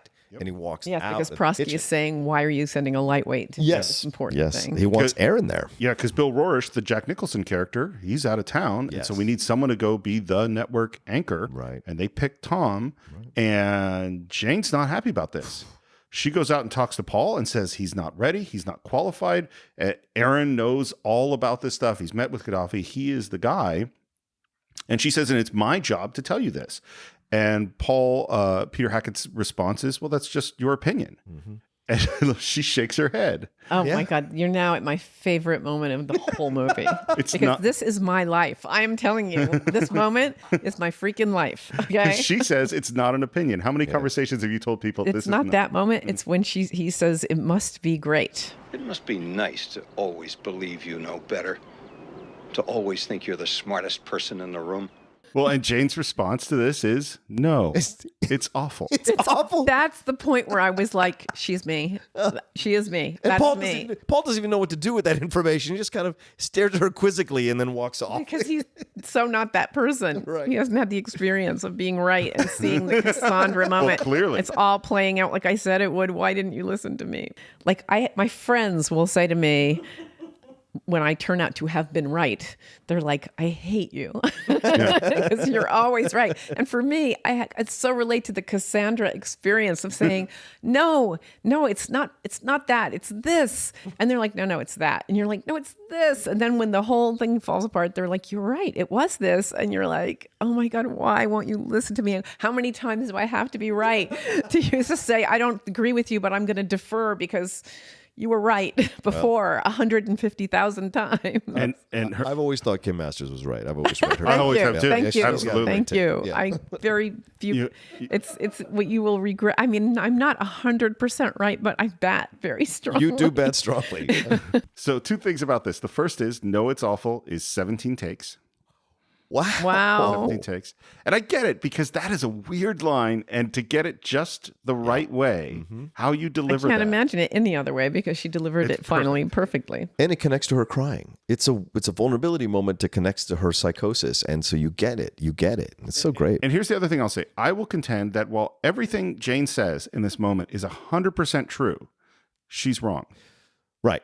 Because Aaron wasn't the right person to put on in this situation. Right, in the end. Tom, in fact, is the right person. We don't know that at this point. We don't know that at this point. Yeah. But in fact, substantively, he is the right person. Like from a point of view of substance. Yes. And who knows, maybe if he had put him out there. I mean, by the time he has his later fail in the anchor chair, the truth is his confidence has been so battered. Right. He is desperately fighting for what is his last chance. Well, and if he had gone in like, I know this, I know Gaddafi, it could have been a completely different and maybe he prepped too much for the later one and was too in his head. And if he had just gotten thrown in. On him. Remember, he was begging for the one chance. So I think it's not necessarily clear that he was not the right person. So you're saying that you might be right, that this is I'm saying if she was right, She was probably, right. yeah. She was probably right. So we're prepping for this broadcast. We want to make sure that he has an earpiece that's working. And it's interesting that she is desperately. She is really stressed out that he is not going to be able to do this thing. And we're intercutting. It's total mother mode. It's total maternal mode. Have 7 earpieces ready at any moment in case anything goes. It's in case he can't hear her. And while she's freaking out, he goes into his office, closes the door, closes the blinds, and picks out the right shirt and tie. Which is hilarious. Yeah. He opens the drawer of his desk like, I'm getting ready for my big moment. And that's just a box of shirts. Now, he's just a shirt. I worked at a TV station for 1.5 years, and that is every anchor has stacks of shirts in their drawers and ties at any moment. Another digression story. I can't remember what the story was. It wasn't recent. With Janice Mann, I was asked to go immediately to do, I think it was Piers Morgan on CNN. Oh, God. Which now I wouldn't do, but I did. And I was not dressed at all for television. It was one of those things where news broke. Yeah. You got to go. It's going to be live. And Janice literally walked through the office and said to one woman, give Kim your shirt, like off of her back. Give her your necklace. Give her your scarf. Wow. And I get to CNN. That's good teamwork. I mean, that's nice. Oh, it's amazing. But unfortunately, when they get to CNN, they look at me and they go, with the lights on you, we can see directly through that shirt. So they then go burrowing around and find a jacket to put over the shirt so that I am not undressed on national or possibly international television. There's one moment we skipped that I think is so important, which is Jane asks Tom, "Are you nervous?" Yes. He says, "I'm excited." I'm excited. Yeah, because he's building his brand. Well, and honestly, as much as I have problems with Tom, he is good at this. Thank you. Tom is good at this. Ish. He's good at it if he has Holly Hunter in his ear telling him what to say. Okay, we're going to George. Say, the Joint Chiefs are meeting. We have George Well at the Pentagon. He flew back to the White House, according to his aides, George. to better monitor the situation. George Well is at the Pentagon. As remarkable as the action sequence of getting the tape is, this sequence is so brilliantly put together. Oh, yeah. It's so well constructed. Her on the headset talking in his ear, the way that what she says gets translated to what he says. That he's good at. That's where you see him having skill. He doesn't merely parrot her. Yes. Yeah. He puts a little spin on it. Yep. George Well is at the Pentagon and reports that the attack, presumably by a lone Libyan pilot, has resulted in a massive movement of U.S. military might. That leads up to one of the other most amazing lines in the movie. He's trying not to listen, Albert Brooks. I don't want to get ahead of where you are, but he's home. He's upset. He's playing music. Yeah. He's singing, I think, I'm not in sure. French. It's French. C'est que là, oui, temps pour les mauvaises nouvelles. Alors, le sait tout seul avec mes ambitions derrière son visage, un message de neige, je me blame pour rien. So he's now multilingual because he's brilliant and he doesn't want to watch. And but he's singing that he can sing while he reads, which is hilarious. One-way ticket back. One-way ticket back. I can sing while I read. I am singing and reading both. He turns it and he just can't resist because the news junk attack dog or whatever is in there. He calls Holly Hunter and he starts feeding her lines. Information, yeah. Listen, the pilot that shot down the Libyan in 1981 is stationed right here. Maybe you can get him. Also, Tom should say the F-14 is one of the hardest planes to fly, and they're nicknamed Tomcats. Which then come out of William Hurt's mouth. And he says this line that I love, which is like, I say it here and it comes out there. Yeah. Which is something I say very often in my, for whatever reason, I will feed somebody a line. And I totally get that line. I quote that all the time. And even the thing of her touching the button to speak to him is done so intimately. It's intimate. It is, the whole scene is intimate. I mean, it is really, and the foreplay. Yeah, absolutely. And the speed of the scene and the information getting called in and the feeling of the team all working together. The adrenaline. I mean, this is it is an intimate, sexy, energetic, it's an amazing sequence. James, wait just a minute. Then we're going to go to Martin Klein State for the message from Libya. Then you're going to have the carrier pilot from the Sidra in time to... What? No! You missed him! We only have 10 minutes left. How can you talk to me about parking problems? No, not you'll try. You'll do it. Do it! Or I'll fry your fat ass, Estelle. Goodbye! I had no idea she was this good. I think that's when William Hurt's character crosses over into more than I'm just kind of interested and you're just kind of different to I actually want you really a lot. Right. And the scene is great because you get he says he's excited. He seems confident. He's messing with her because she's screaming, why can't he hear me? Not to hear her. I'm just joking with you. But even in that moment when or in the scene rather, when he's so confident, he has that moment where it jumps out and she goes vamp or do something or figure it out. And you see the terror go across his face. So for all his confidence, a lot of it is put on. He nothing. He still has nothing. If he's not fed, he's an empty vessel. Well, and yet he finds it. Yeah, he does. And even in the end, there's a little moment where he makes it a little bit about him that gets a comment. On Prosky's line is great, right? Who cares what you think? What you think? And yet, that's our news now. That's where we're going. That's the world we're in. And one other thing, so this is a story about an attack on an airbase in Sicily. So Susan Sarinsky came up with what all of these stories were. And for this one, she went to her Pentagon sources and talked to them about what a possible attack would be, what it would look like, created with the Pentagon sources the news story, wrote all the copy, came up with all the sources she was going to go after to make this actually as real a news story as and they didn't then dodge by making it a fake country or, a fake dictator. Yeah. Which is lucky that, that Gaddafi didn't have the ability to hack into the computer. Oh, yeah. And then we've reached the end of this sequence and everyone is celebrating. And Tom comes in to talk to Jane, who is sitting on a chair, and he rushes into her on his knees. What a feeling having you inside my head. Yeah, it was an unusual place to be. It's like indescribable. You knew just when to feed me the next line. You knew the second before I needed it. There was like a rhythm we got into. It was like great sex. Oh yeah, that's a very sexy moment in this movie. Yeah. Absolutely. Well, and him saying, what a feeling having you inside my head. Yeah. This is like okay, right, and yeah. The sound she makes is incredible. The what? When he grabs, she goes, oh, like she goes into it. It's such a great sound. Poor Albert Brooks is watching all this happen from afar. And and Bill Hurt says there was a rhythm we got into it. It was like great sex. Yes. Now we're just putting it out right there. And he wants her to celebrate with him, and she says, "I have to go see Aaron." Exactly. The first of many times. Exactly. He is in my opinion, Aaron is such a selfish jerk. But I know he's got his insecurities.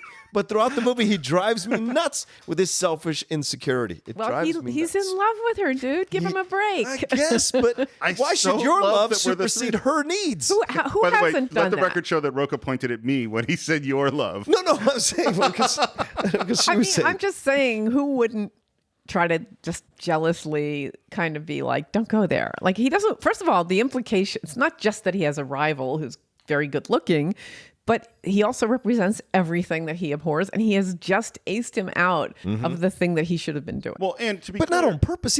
Tom didn't go lobby for it. No, he didn't, but it's all happening. Yeah. Well, I mean, it's not like I'm going to assume that, being jealous about someone else getting your gig, Yeah. Getting your gig, getting your girl you want. Well, and this is the thing too. He doesn't know anything's going on with Tom. I think he smells that rat big time. Yep. The party. That rat started to smell at the party. Yeah. When you're hyper attuned to the person you're interested in, you know what? you don't You're miss a right. beat. Yeah.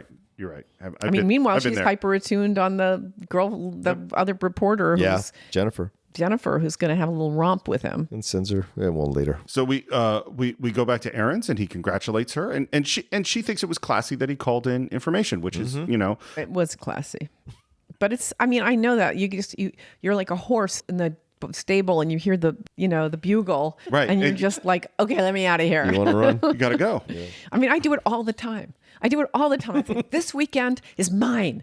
I'm not going to let anything. And I'm telling you, just using this exact weekend, I have been on the phone with a colleague who wants to do a story, a potential source for a story, emailing back and forth, somebody from Lucasfilm. It's all going on. Not to mention doing the Cine-Files.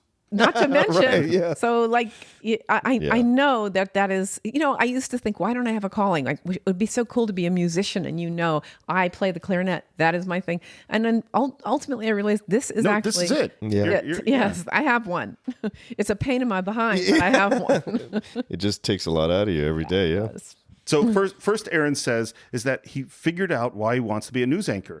It's because if I do it well, then they'll pay me more, and my life will be great, and they'll treat me better. That's why. And then the next thing he says is great, and that means I'm at their mercy.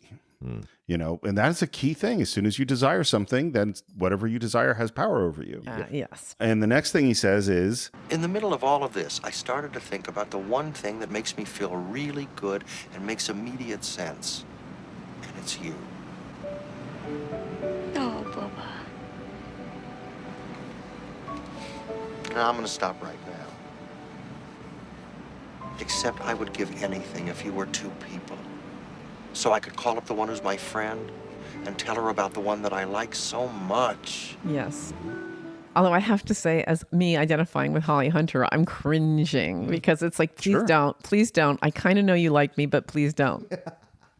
And this is it's because people who've listened to this show before know that this is me and my wife.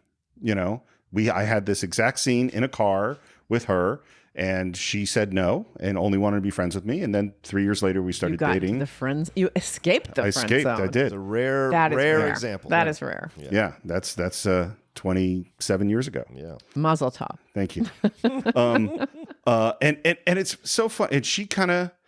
Yeah, this is the weird thing is that it's obvious not only that she knows now, but she already kind of knows, and she sort of lets it go. You know, like she doesn't want to pursue that. She doesn't. And then, of course, he kisses her and says, Well, I felt something. And I thought, boy, you know, today's world, no, don't do that. Right. No. Do not.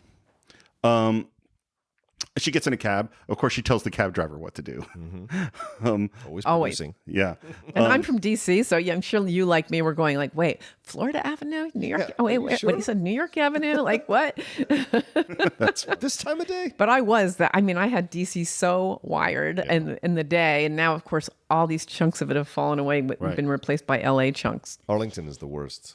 I never Arlington go there. makes You cannot no cross sense. that bridge. Nope. You don't cross the bridge into Arlington. 67th Street starts at one place, and 67th Street starts way down somewhere else, and you're just like, this makes no sense. Richard Cohen, when talking about the layout of DC and how it sort of makes sense because it's a grid, but then every once in a while he said one of the state avenues comes reeling across like a drunkard, and you're like, wait, what's going on? The only reason to cross that bridge is because they had the great ultimate, not in the early, but then the Vietnamese restaurants. Yes. Oh my God. I wish I could go there right now. I used to be a courier for 2 years in DC, way back when I was going through college, and to get to know that city, it's incredible, but it's also, like you said, just wire randomly, that city. Yes. Good. Yep. So Jane shows up at this wherever they were meeting with all the gang, and Tom and Jennifer are walking out, and everyone else is gone. And she goes, "Well, I'll just go in and have a burger by myself." And there's a brief moment. Of, "You want to go have another burger?" to Jennifer, and she's like, "Okay." And then that's not what happens. And they head he off kind of with the wants car. to go have a burger because I think he'd swap at that point if he could get away with it. He would absolutely swap if he could. Yeah. But he gets in the car, heads off with her. Holly Hunter gives a little look as they go. Skips the burger. He skips, yeah. And then it's the next morning. I love that we start with this post-coital scene with them at two different levels. Yeah. That she's on on the bed above and he's below. Like, how did we end up? It's a great directorial choice because what it does is it makes you go, what happened? How did they end up like this? Yeah. What crazy sex? Just imagine her as this sort of scary, like throwing him down on the bed and having her way with him. I don't disagree with Kim here. Feels very familiar. Yes. A little bit of possible shrinkage might happen there. Well, we're going to know a little bit about that because there's about to be a shadow moment. Great line. Which apparently James Brooks gave Bill a choice of sizes for the shadow. Oh, for his his I did not notice that. Wow. Oh, there's so unlike it's me. a quick shot. It's a quick shot. Well, I need to watch the movie. Pause frame by frame. Well, and there was some very careful trimming to get the R rating. So you're saying it's not his it's not junk. Oh, it is fake. Fair enough. Fake. Oh, okay. It doesn't matter because I didn't even notice that. A stunt penis. I never heard of such. I may have noticed it when I saw it in the theater, but I didn't notice rewatching it, courtesy of Amazon. Sponsor of the Cine-Files. Yeah, hopefully, yeah. Yes. And of course, Jane is crying alone. And of course, I made them fire the head of their studio. Well done. Cut that part out. Oh, well, that was fun for a few seconds. And just months Thank of you for your torture. sponsorship and Months goodbye. of torture. Yeah. Oh, I'm sure.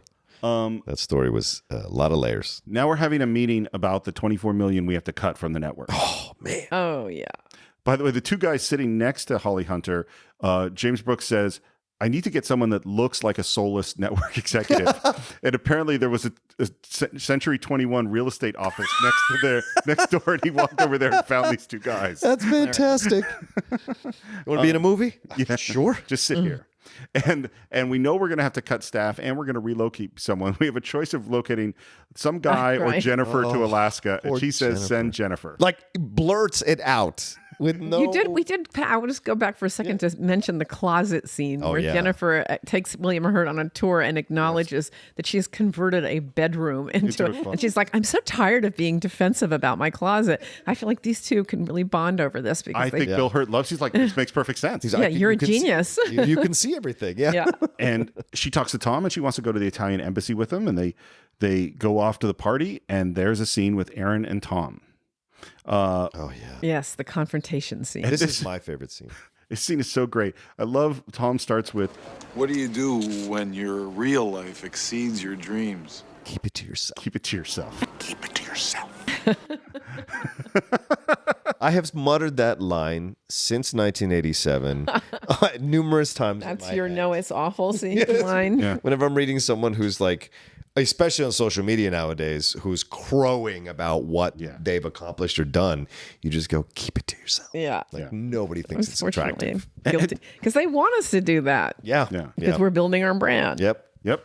This is this thing I don't understand. It just is so anathema to me. Yeah. Hey, I'm doing this great thing, and isn't it amazing? I talk to this, I'm like, it's building. I mean, I'm telling you, they want us to have Twitter accounts. They want us to promote, and I think I get it. We're in a cluttered world. But I think there's nothing wrong with saying that you're doing this. I think it's different when you go, I'm so great in this. Oh God, I would not do that. Yeah, that's the thing that's what drives me. I don't think. Now I have to go look at my old tweets. For me, as long as I have something to say, yes, I don't like just talking about me. Right. But if I have something to say, I'm happy to say it. And what Tom has to say right now is he has one rule: never pretend to know something that you don't. Mm-hmm.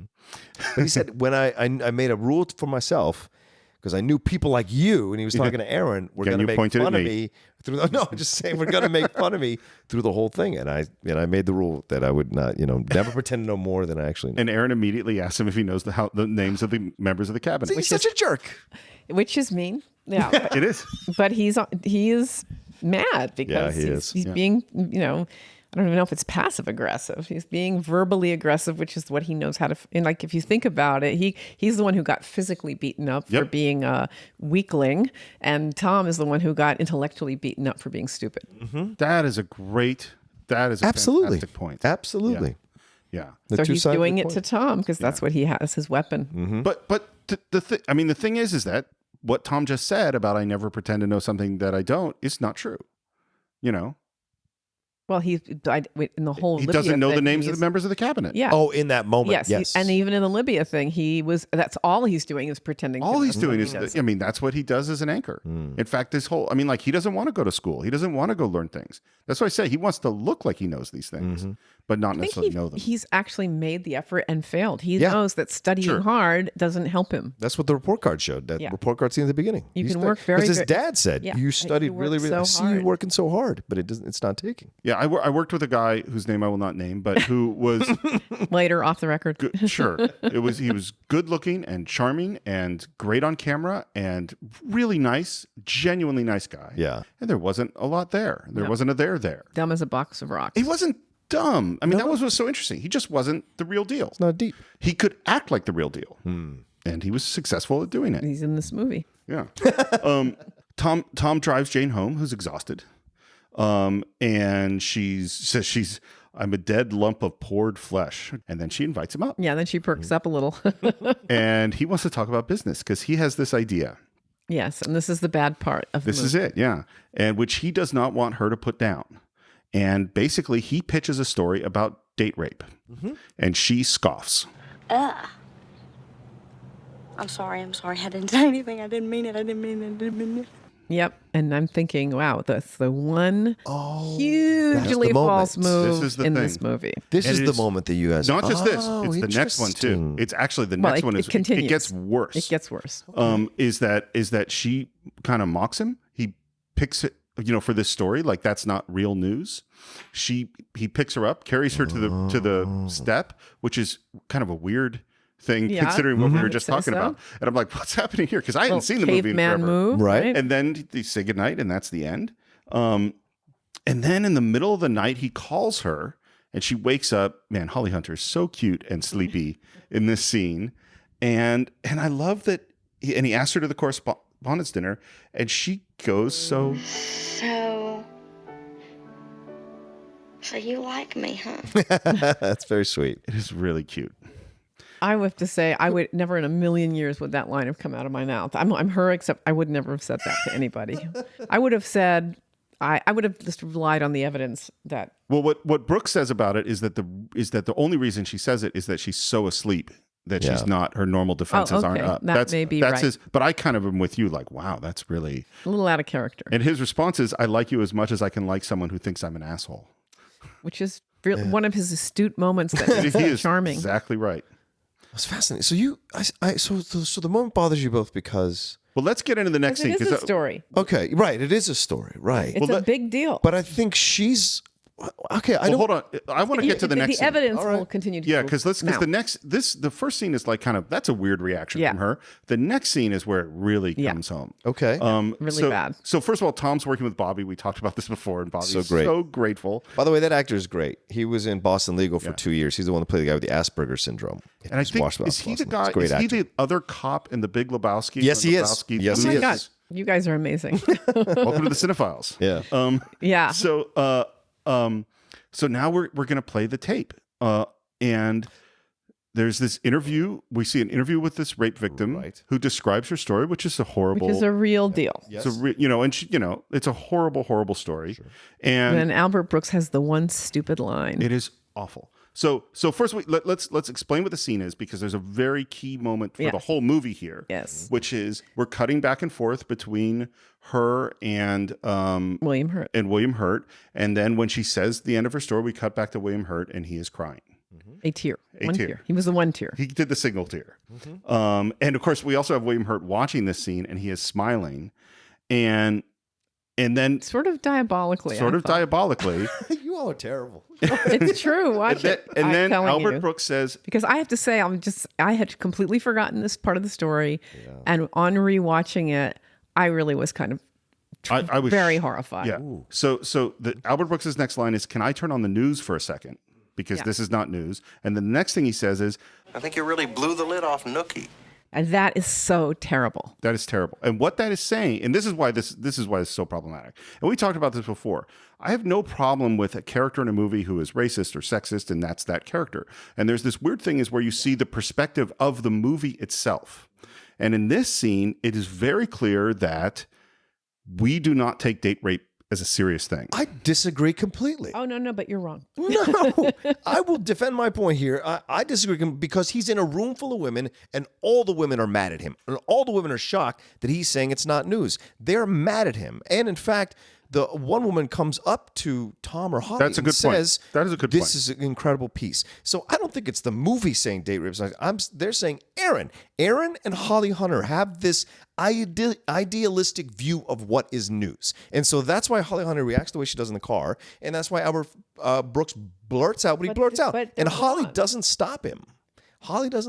So to me, that's what they thought. Date rape is not news. To them, Libya is news. That's news. Date rape is something else. We now, know do I agree? Date rape is news. Absolutely. And I don't disagree with that. It was a poor choice. I'm just saying, if I could have one thing to do about this movie, I would say go back and pick a different story.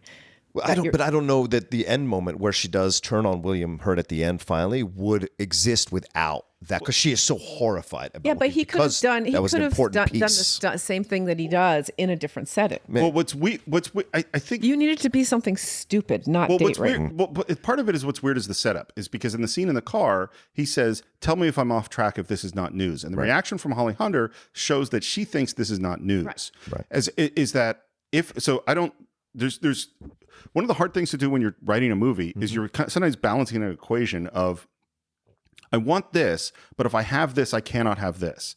And so one thing it seems like they want is that he's going after, to some degree, that the choice of the piece that he's going after is not newsworthy. That's one thing they're dealing with. The other thing they're dealing with is we have to have whatever the thing he's going after be emotional enough for him to get single tear, because that's an important plot point. I mean, we could play a game saying, let's invent the scene where that works and it isn't just disparaging the idea of date rape as a story. And so and so it's like, if you the more serious you make the date rape thing, the more you undermine Aaron and Holly's disparagement of that particular story. And that's where, and particularly looking at 2018 eyes for me, I was like, this is not balancing out 100%. Right for me. And when I watched it originally, it's odd. At that point, I think I'd covered the EEOC, and knew all about sexual harassment as a thing. Sure. And I don't remember bumping on it. But this time I was like, oh my God, I can't believe I didn't bump on that. Well, this is the thing. This has happened to us over and over again now. We're watching a movie we love, and then all of a sudden you go, oh. Yeah. It hurts. But it's also, you've watched I respect the movie. your both point of view. Absolutely. I'm talking about the psychology of the characters. And that's what is for me, what I focus on of what we have with Jane and what we have with Aaron and what their approach to what they think news is. And I get your points, though. Your point's absolutely valid and makes sense. And yes, of course, now look in 2018 eyes. Today's world, you could not absolutely. I mean, you can't disparage. Exactly. You would never have that reaction in today's world. But I would argue that I think it was like that's James L. Brooks showing through what his opinion is.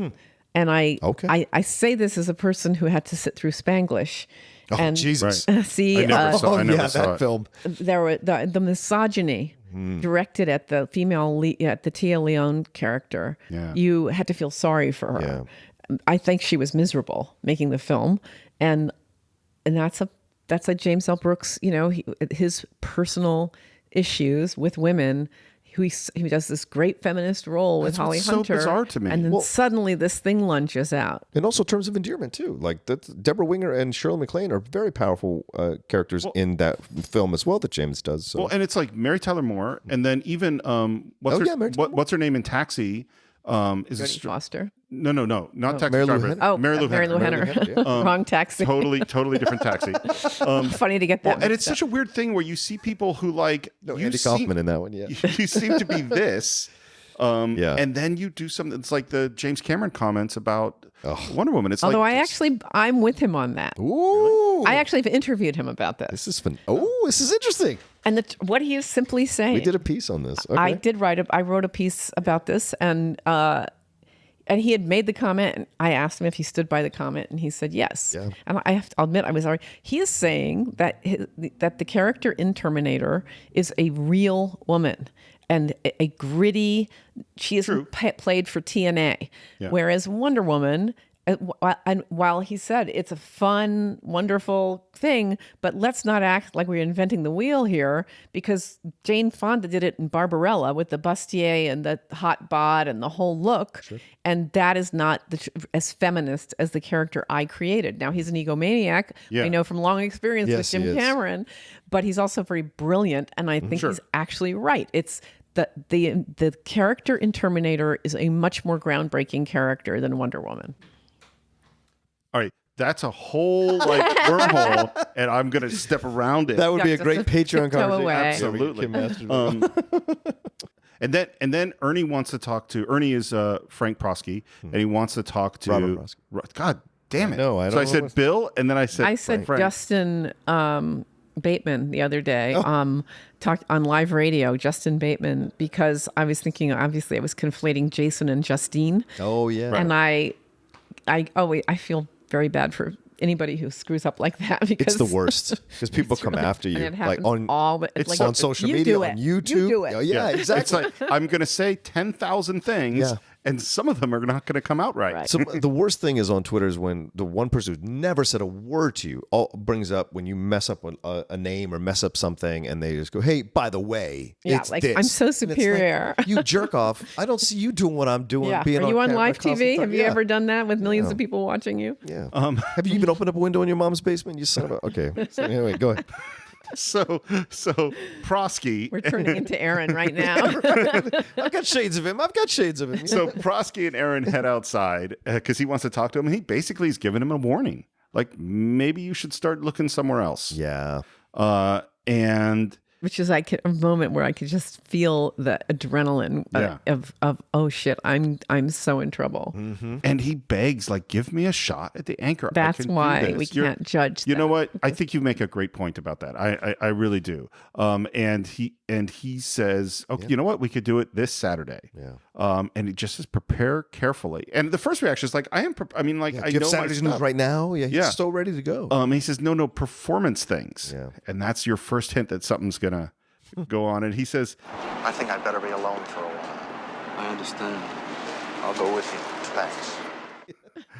"That's just great." People know each other, right? That's Types just of great. people know each other. It's great. So we're gonna do some training. And who has Aaron brought in to be his coach? Oh, Mr. Idealism now using Tom to coach him all of a sudden. Exactly. Ridiculous. Everybody compromises. Yes. Yep. Yes. There's no perfect morality. So not only does the thing of sitting on your coat come from Susan Zrinsky, but it actually came because she did not like the way Bill Hurt was anchoring.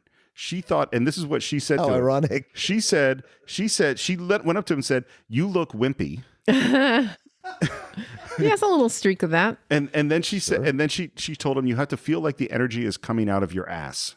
I don't know why it works that way, but it does. Wow. That's going to be in my head. Yeah. I have tried doing that when I've done TV. I've pulled my jacket back like that because of this movie.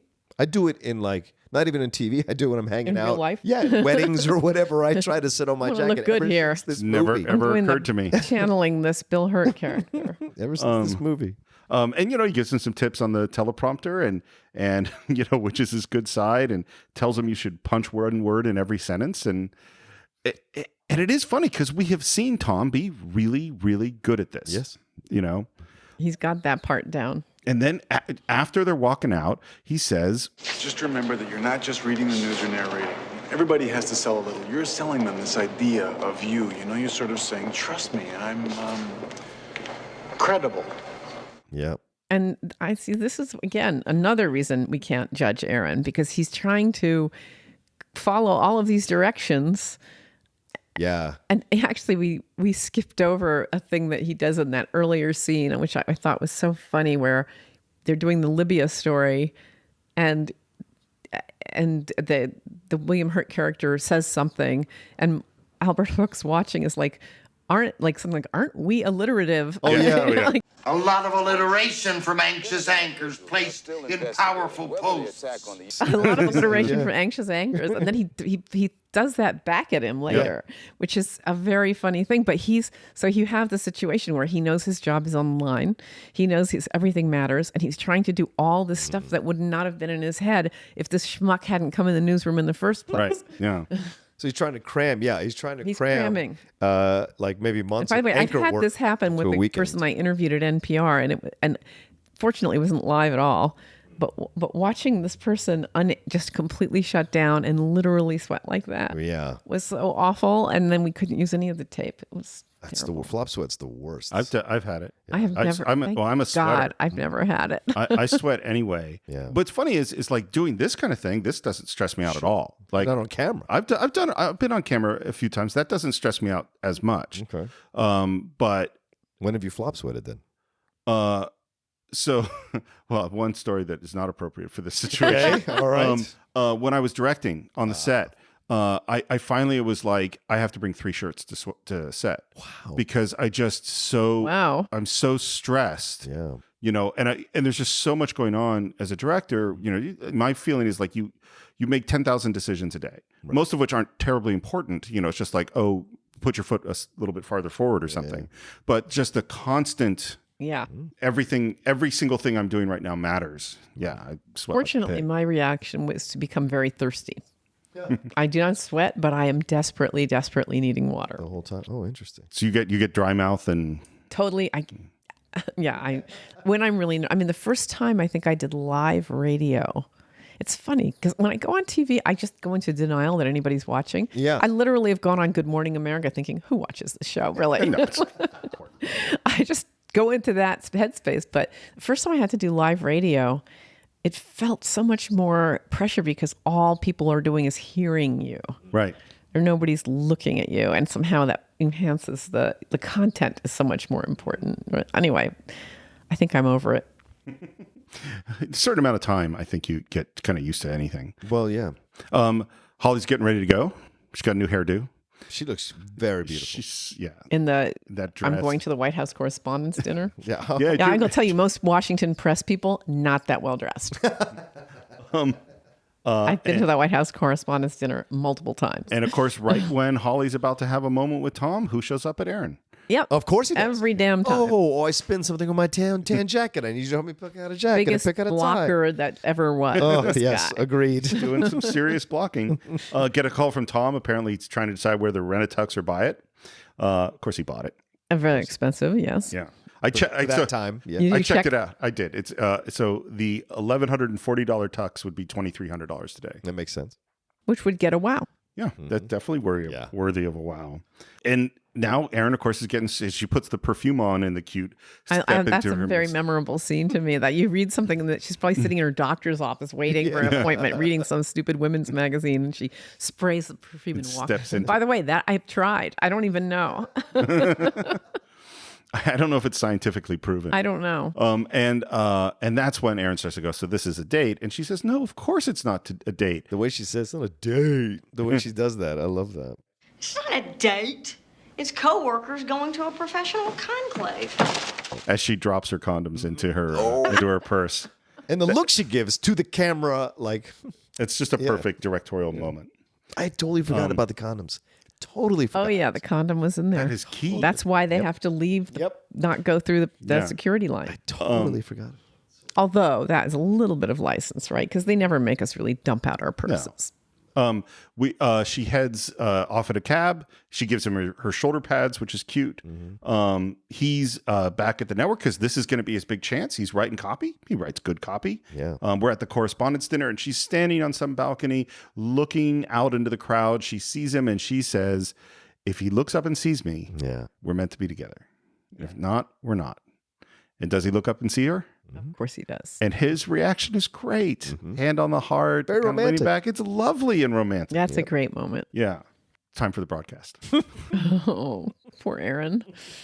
So, by the way, Brooks couldn't figure out. He knew a disaster had to happen, but he didn't know what it was. James L. Brooks. And it's sorry, I should have Yes, said. multiple It is Brookses. Albert Brooks who comes up with the flop sweat. Oh, that's his brilliant. idea. Which is very Albert Brooks. Oh, yeah.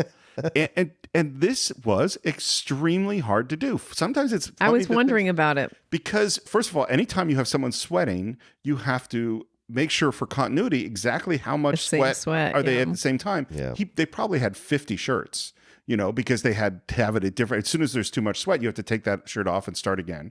And then in terms of editing, tracking exactly where he is in this process and what his reactions to it are. And it is so painful. I found and it funny. to be very painful. It's Yeah. really painful. I felt so bad. Because he's just slowly falling apart. Yeah. And the key, and I think this is just the key things, and maybe you could speak to too, in terms of like directing actors, is that you never tell someone act nervous. Because people are never trying to be nervous. That would be you never try to be nervous. What people are trying to do when they are nervous is don't let anyone see I'm nervous. Right. Don't be nervous. And you see all of that battle going on with Albert Brooks. How am I going to keep it together when everything's falling apart? What's great is hearing the little lines from everyone around him, which accentuates the situation. Right. He's just hearing in real time that it's as bad as he thinks it is. The guy behind the camera is like, is anyone seeing this? And then the girl runs over with the towel. And she goes, "Do you have a bigger one?" And then when patting he her bangs face. the backdrop, And the blow dryers. and this little hand is visible. Your hand's in the shot. Your hand's in the shot. So the backdrop moving was an accident on the set, and then they saw it was so great. They're like, "Oh, we got to keep this." That's one of those happy accidents. Yep. Yeah. Poor Aaron. And it ends with 120 people were reported injured, at least 22 people dead. Commercial? I wish I were one of them. All right. Yeah. Oh my God, what a film. We've gotten to the point where, yes, they have to go through the metal detector and purses are getting searched. And she goes, "We got to go." Yeah, she cannot allow her condom to be seen. Yeah. And we're at the Lincoln Memorial and we're going to have that first kiss. And the first one is a little awkward. Yep. And then he does this weird thing where his hands are sort of feeling her up there. It's really odd. And she says, if you're going to do that, you should at least kiss me. Yeah. And you can see it. She plays this like super aroused state really well. Like you can just feel the lust that she is lusting for this person. And his response to that is, "You just can't stop editing me." And then they have the really good kiss. Yeah, and that's a reshoot. No, James Brooks was going, I want to have one of the great movie kisses, and when they first shot it, he just didn't feel he had it. Wow. And so they went back to do it again. I'll tell you, I do wonder whether, because I always think of an officer and a gentleman and how much Richard Gere and Deborah Winger hated each other. And I wonder how it was, because I know William Hurt can be kind of awful. And I just wonder, for Holly Hunter, was it like, this guy is driving me nuts, or were they getting along, or was he? Yeah, he's like, that was the whole thing with Marley Matlin and him. He, from what I'd read in the reports, that he became super jealous that she won her Oscar so quickly, and he had worked so hard to win his, that they were on equal footing, and he didn't like it. And she was the one getting offers a little more than he was after the situation. Blah blah blah. It became a thing that ended up their marriage. So I'm not surprised. So maybe a powerful woman coming in on her second movie, taking control, would have ruffled him wrong. Who knows? I have a female journalist told me a bad story too. Is he's lucky. I mean, he may have luck. Who knows how lucky he is or isn't? But I'm just saying. So they have their kiss, and he's like, "Let's go back to my place," and she goes, "I have to go see Aaron." This is more her. She being a friend. This is more. Hey, he didn't call her up. I have to tell you, I was very like watching it now instead of then. Really, like, girlfriend, what is your problem? Yeah, why? Yeah, that's what I think. I mean, yes, Aaron had a big night. Of course, but she doesn't even know how bad it was. She is assuming that she has to go see him. Right. Nobody's told her it was a disaster. So there's zero world in which I would be going to see Aaron in that situation. Fair. I honestly, I think part of it is she has this conscience that knows that Tom is not, that she shouldn't be in love with Tom. Yeah, but once she starts the kissing, it's all over but the shouting. In my opinion. We're back at Aaron's. She says she's going to come. She tells Tom to. I'm going to come back. Come back to your place. Yeah. We go back to Aaron's. At first, he's joking about it, and like reverse the order, dude. Go back with Aaron. Exactly. William Hurt. Go see, and then go check on tomorrow. Aaron.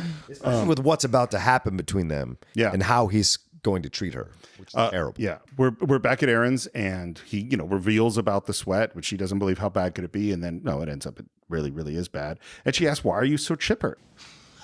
I don't know.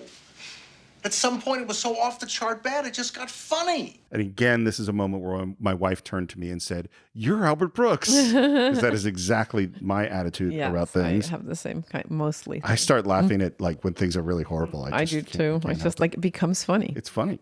I just imagine the story in the future. Remember that time that this disaster happened? Yeah.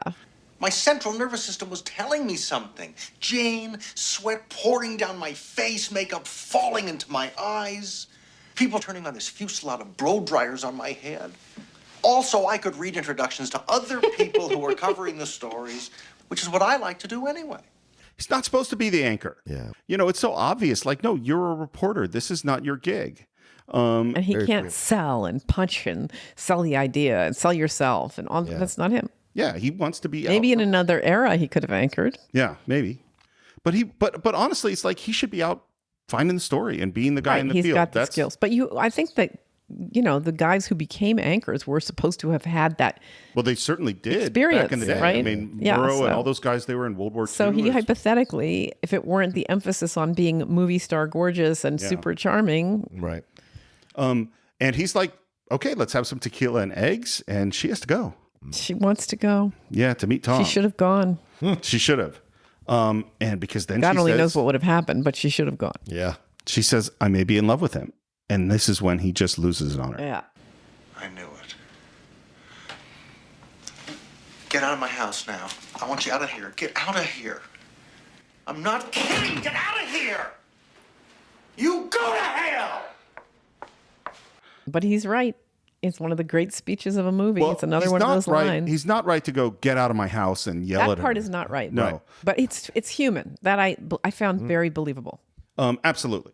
And then he's totally rejected. And then he makes her come back and he says, "I have to say something." And she's like, "Go ahead." He's like, "No, I need a minute." Takes his minute, comes back in, and you're right. This speech about Tom being the devil brilliant. is brilliant. You can't end up with Tom because it totally goes against everything that you're about. Yeah. Being a basket case. I know you care about him. I've never seen you like this with anybody, so don't get me wrong when I tell you that Tom, while being a very nice guy, is the devil. And it is funny because, of course, I don't actually think Tom is the devil. I think what he represents. I think he is the devil. Well, I think what he represents is evil. You know. Yes, that's the devil. Well, synonym. Well, except the devil is trying to do evil. I don't think Tom is trying to do evil. Well, Tom is just doing what he's doing. But I don't know. I mean, it's kind of like, you know, he's an instrument of evil. And he's a willing instrument of evil. Whether he's fully conscious of the evil, he's too dumb to realize. You know, evil is rather banal in the end, in the final analysis. And the fact that he's too dumb to realize how evil it is doesn't get him off the hook, right? Yeah. I mean, well, and what he's creating is, you know, what he is a part of is this movement towards something that's going to be super unhealthy for all of us. I feel like you got a lot of stuff. I'm not going to comment. I think I don't 100% agree. So why aren't you arguing?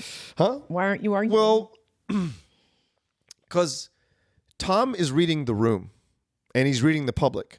And James L. Brooks gives you the public at that opening speech with Holly Hunter and them all clapping at the dominoes. Right. And so what do? Do I create this anchor that no one's going to watch and no one's going to hear the news? Or do I acquiesce and create this other anchor just to be able to get some of the news across? And later at the end scene, when they're having the battle in the airport, Tom says it's really hard when they keep moving the line. Yep. He's trying to survive as best as he knows how. Okay, so it's a limited sympathetic skills. portrayal of the devil. Yeah, I would sympathy for the devil. I think it's a sympathetic portrayal of the devil. You can use a little music in the background. Yeah, right. But I get what he represents, absolutely, and we see it happening more and more. I mean, we don't want to get too political, but we see it happening. We see it happening. Yeah, in certain news networks, for lack of a better term, where they're so-called news networks. Yeah, where they're not telling the full truth, or they're making it more dramatic than it actually is for ratings, for effects. They're leaving out critical information. They're spinning everything. It's not news. Yep, right. I won't go on that air. That's like a rule. Really? I will not go on that air. Yeah. To me, the metaphor is always nutrition, which is the fast food has scientists figuring out how to get you to eat this thing. Yes. And they are really working. If we push this much salt and this much fat and this much sugar, you're going to keep eating it. And it is really, really bad for you. Yeah. And you go like, oh, well, we have a fiscal responsibility to our stockholders. This is a great analogy, Steve. In order to, to succeed as a business, and therefore we must continue this agenda that is making us all sick. It's basically the movie business too right now, right? Yeah, absolutely. Yeah. And it's a great analogy, Steve, because the object is to be fed. Right. Right. So my argument is, well, he's still delivering the news. Right. But not at the level. You're right. He's serving hamburger. Yeah, but if I'm causing back at Burger King, if I'm causing obesity and malnutrition among children, right, then maybe I shouldn't do this. Yeah. What do you think the devil's going to look like if he's around? God. Come on, no one's going to be taken in by a guy with a long, red, pointy tail. You're serious? He will be attractive. He'll be nice and helpful. He'll get a job where he influences a great God-fearing nation. He'll never do an evil thing. He'll never deliberately hurt a living thing. He'll just bit by little bit lower our standards where they're important. Just a tiny little bit. Just coax along, flash over substance. Just a tiny little bit. And he'll talk about all of us really being salesmen. And it's really hard. Like if you're the news network that really wants to do exactly the right thing, and you're getting killed in the ratings, and you're going to lose your business. Right. Well, then how do you compete in that space? And it's really, this is not an easy question to answer. Right. The answer for me is like you listen to NPR and lots of podcasts. Yeah, you don't watch junk and you don't eat junk. Nobody's making you do it. I mean, if you have the sense to know shit from Shinola, right, then you don't have to be the victim of that. And so Albert makes this great speech, and what is the last thing he says on the speech? I grant you everything, but give me this. He personifies everything that you've been fighting against. And I'm in love with you. Oh, I know. I cringed again. This is great hearing it from a woman's point of view, because we're all like, "Oh, Aaron, damn it!" And I'm thinking, "Oh my God, this is so awkward." Because not only is it awkward, but it also, you just corrupted the entire speech you just gave. You know, your jealousy of this guy. You know, if you had said, "I am your friend, and this is what I think about this guy," but if you end it with, "I'm in love with you," you're not supposed to be. Well, with him, he's you're supposed to be with admitting me. that he is jealous, which is integrity. Bury the lead. I guess it is I buried integrity. the lead. Yeah, I buried the lead. But yes, it's a combo platter, right? It's like he's right about both things, right? Yes, he is this part of the bad thing that's happening in our business, but I'm also jealous. And I love the end where he goes, I never fought over anyone before. Does anyone ever win these things? And not in this movie. No. But then he does the jerkiest thing, because she feels bad for him. Yeah. She calls Tom, says, "I'm not going to come over." Then Tom says she's going to be a little bit longer. Then Tom says, "You know what? They have an exchange with Aaron." But then she says, then Tom says, "You know what? It's cool. Stay with him. You don't have to come over."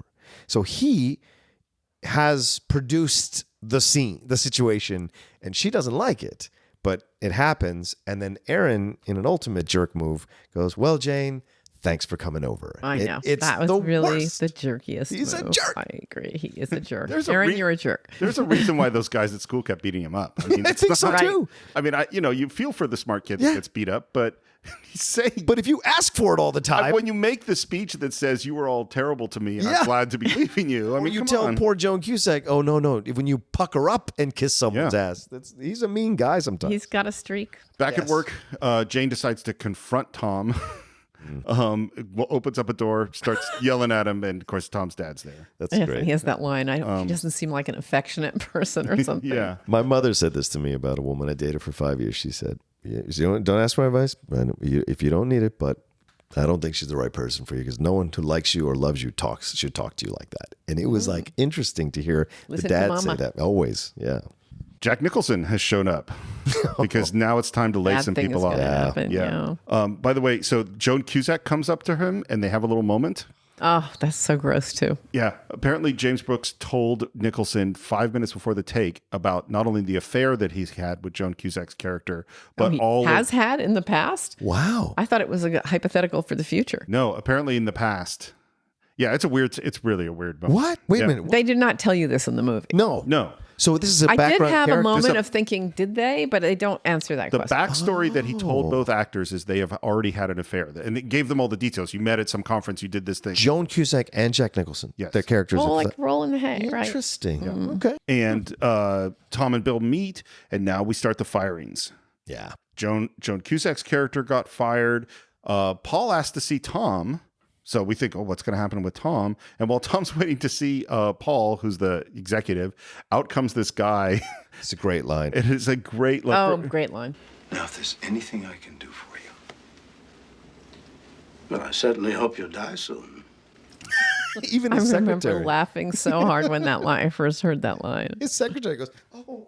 And by the way, a key bit of directing is that after you have a line like that, you have to have a pause because otherwise people are going to laugh over the next line. And there's a good long time for us to respond to that. And Tom finds out he's going to get the London desk. He's Which not he being actually fired. thinks it's a demotion. Thinks it's a demotion. So damn stupid. And Ernie's character, Robert Prosky, he's also been fired. Jane is getting his job. And let's see. And he very gracefully says, you're not better than me, but it's okay. Yeah. It's a nice He doesn't say moment. it's very nice that he doesn't go, you're not as good as me. He Right. says, you're not better than me. And we find out that Aaron has quit rather than that he would have kept him on. What a paragon of virtue, Aaron. Well, they were trying to make him a utility player, which he didn't want to be. And I think he needs to go out on his own. And for a lot of reasons too, because he needs to get away from Jane. Sure, but also he hated working there, and it was very Well, it was becoming a very not what he signed up for. Yeah. Little moment with Tom and Aaron, and this is where it gets revealed that no, London, they're grooming you to be the network anchor. You idiot. You idiot. Aaron's reaction is great. I don't believe this. And I love too that Tom says to him, I'm going to miss you. You're a prick, but in a great way. Which actually, that is a compliment. That is one of his moments of clarity that he intermittently has so that you don't just say he's too stupid to live. Right. It's like he could actually wake up and get dressed in the morning. We got Tom. I want to hang out with Kim Masters more. I know, seriously. And Aaron asked Tom one question. You only had one camera crew on that Daybreak piece, right? Yeah. And it's really underplayed and it's really small. Yep. But you smell it. Okay, what? Yes. We got Tom and Jane, and she's just sick to her stomach. She just feels awful. Yeah. He does not. Now, and part of it is he said, I haven't been here that long. Right. You know, This happens at every station I've been at. I'm tired of feeling Yeah, bad. he's part of the new wave. Yeah. And I like his line. I can't feel bad because I don't feel worse. Yeah. That, you know what? There's some truth in that line. Absolutely, he's honest. Yeah. I mean, there's an argument to be made that consistent with the character, he should be faking sadness. Right. Oh, that's an interesting point. Yeah. And he says, do you got any time off? And she says 14 weeks. So we know she's never I knew taken that a was day. going to be like a long Never thing. taken a day. Yeah. This is where she and I totally, because I do not do that. You take your days. My days are so important to me. Yeah.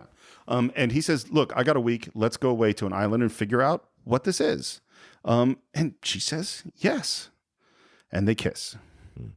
And now we're going to meet with Albert. And there's that line that you mentioned of, All right, I'll meet you at the place near the thing where we went that time. Okay, I'll meet you there. That is a great line. Great line. Brilliant. and we have a scene with Albert.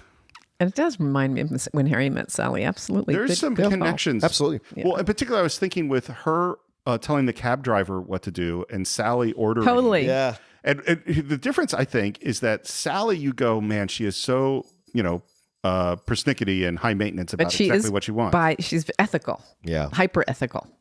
And whereas Jane, I believe that is, in fact, the best way to drive that cab, that she's correct. Oh, I absolutely believe it. Yeah. Anyway, we're meeting with, it's a weird scene with Albert at the end. He's still angry. Oh, yeah. We're talking about the end? Not the end. We're at they're at the cafe. Yeah. And we're talking about what it's going to be like. Oh, in the yeah. future. She's like, be smart. And I have to say that when I first saw that movie, it baffled me a little bit, that scene. I was like, he's mean. Yeah. Yes, he he's is. Genuinely mean. She asks what's going to happen to us. And he says, What will happen? Okay, that's very easy. 5-6 years from now, I'll be back in town to collect an award representing the surge in foreign coverage by local stations. Anyway, I'll be walking along with my wife and my 2 lovely children, and we'll bump into you. And my youngest son will say something, and I will tell him it's not nice to make fun of single fat ladies. Yes. Yeah, another piece That of is incredible James L. Brooks sexism, ladies and gentlemen. that is a really nasty. But see, I think Aaron's a jerk through the whole movie. So for me, that He makes has jerk sense that he would qualities. say those things. Yes, So- I don't think it's out don't of know if- character. Right. At So- that point, he's so angry and Yeah. bitter. Yeah. And then he kind of tries to walk it back. I'm not really that mad. And he has another line of, I'll miss you and we'll talk and we'll still remain friends and we'll get hot for each other every few years and we'll never act on it. And okay, I got to go. And then he stops. That moment when he stops, the whole film changes. And he says, all their lives change from that moment. And so he stops and he turns and he says, Do you know how Tom had tears in his eyes in that interview he did with that girl? Ask yourself how we were able to see that when he only had one camera and it was pointed at the girl during the entire interview. I'm fairly sure I was right to tell you. Fairly sure I was supposed to tell you. I think that's a great line. Mm-hmm. I'm fairly sure I'm doing the Fairly right sure. thing by telling you. is he doing the right thing? To their friendship, I think he is. I In think my it's- opinion, yes. Yeah. Yeah. I have to give him a break on this one. I think so, And too. I appreciate his reticence about it and Yeah. his hesitation, which is out of actual love for her. Yeah. And equally out of love for her, he figures it's not helping anybody to let her live in delusion about this guy. Mm-hmm. Yeah. Jane watches the tape, Oh, the horrible moment. cries. Her reaction's so great. great. And the way that James leaves the camera on her to see the range of her reaction is great. That Albert was right the whole time, or Aaron was right the whole time. Which she sort of knew. Yeah. Yeah, I mean, she knew from the beginning. I mean, she said in She the said- first scene when she met him, "You're like everything I Yeah, despise." yeah. Yes. It doesn't apply to female anatomy so much, but it's always like the little head takes over for the big head. So That's vulgar. Don't use that. You can use it if you want. That's vulgar. But it's vulgar. Do you want me to use it or not use it? I don't care. Okay. Put in the fact that I was not sure. James I'll think it over. Okay. James L. Brooks, when they're making this movie, had no idea who she would end up with throughout the whole film. Wow. He couldn't figure it out if she would end up with Aaron or end up with Tom. He thought, well, I'm just going to let the movie decide. And in a way, this is like Casablanca, where they didn't know in Casablanca who's going to end up. She's going to end up with Rick or Victor Laszlo. It's also the one what was the Sony one with the servants where the butler's in love with the maid. Day? Right. Yes, because this is a story that's in Hit and Run that Mark Canton was at the Columbia Pictures, or I think it was Columbia label, watches it in a screening and yells out like, it's 50 million if they get together, and and 50 million less if they don't get together, which of course the integrity of the story is that they don't. But I have to admit, watching it back in the day as a younger woman, it killed me that he left that with that. Yeah, neither one. Because we go to the airport and he's all ready to go on the trip. He's wearing a bikini around his neck. It's Yeah, weird. like very odd. All goofy. That was weirdo that he Bill is. Hurt's idea, by the way. Of course it was. And Yeah, we're shocked. and they get into it. That's not the reason you're not coming. Of course it's the reason. It's terrible what you did. We disagree on how god-awful it was. Why don't you come with me? We'll disagree and we'll get a tan at the same time. Jesus, if you're gonna be glib about this, I'm gonna lose it! Jane, keep it down. Jane. I was up all night and Jane. it made me ill. That's better. You could get fired for things like that. I got promoted for things like that. Working up tears for a news piece cutaway? You totally crossed the line between It's what hard is not ethical to and what is cross it. They garbage. keep moving a little sucker, don't they? And there's a little bit of logic that makes sense because he's like, It's not. It's the line isn't moving. Well, He's moving. Yes, true. But he's also saying, I almost cried anyway. What's the difference? Right. And it's an interesting argument to make because he's not fake in his emotion. He was fake in doing the acting. Well, but the emotion that goes was to real. the Albert Brooks little by little. Yeah, right. Yep. Oh God, what have I done? And he says, look, here's the ticket. You know what deadlines are. Yeah. And he heads off through security and she sits and waits. Where he's going to pick somebody up in the bar the minute the plane lands. Absolutely. Or maybe on the plane. Do you think, at any time, did you think she was going to go end up with Tom? Hell no. No, not at all. I had this desire for her to at least sleep with Tom. Yes. Like, please just do it. Yeah. And then you can regret it. It's fine. You can regret it later. Yeah. She gets in a cab, asks to go to DuPont Circle, starts to give the directions. Then she's not. Then she doesn't, and then she does. And she, of course, she which is very funny. And now we're. I couldn't figure out whether it was BWI or Dulles or. I think it was Dulles. I think it looked they like had the Dulles. people mover, but it didn't look like Dulles. But they've changed Dulles a lot. So. And now it's 7 years later, and Tom's making a speech because he's taken over the big job, and he's more confident. Yep, you can see the Totally. way his hair is done, the stance. Yeah, he's grown even into the suit he's wearing. persona. Yeah, exactly. Yeah. And, he talks about the importance of his managing editor he's going to have. And we see Aaron there with a kid. Mini version of himself. Mini version of himself. Yeah. And then we're sort of after, and Aaron introduces his son Cliff to Tom. He's like, do you know who this is? Do you know who this is? A big joke? Such a bitter guy. Classic Aaron. And now there's Jane, and it's raining, and we meet up, and she has a red umbrella. Because she's going to go to work. Because she's going to go to work for Tom.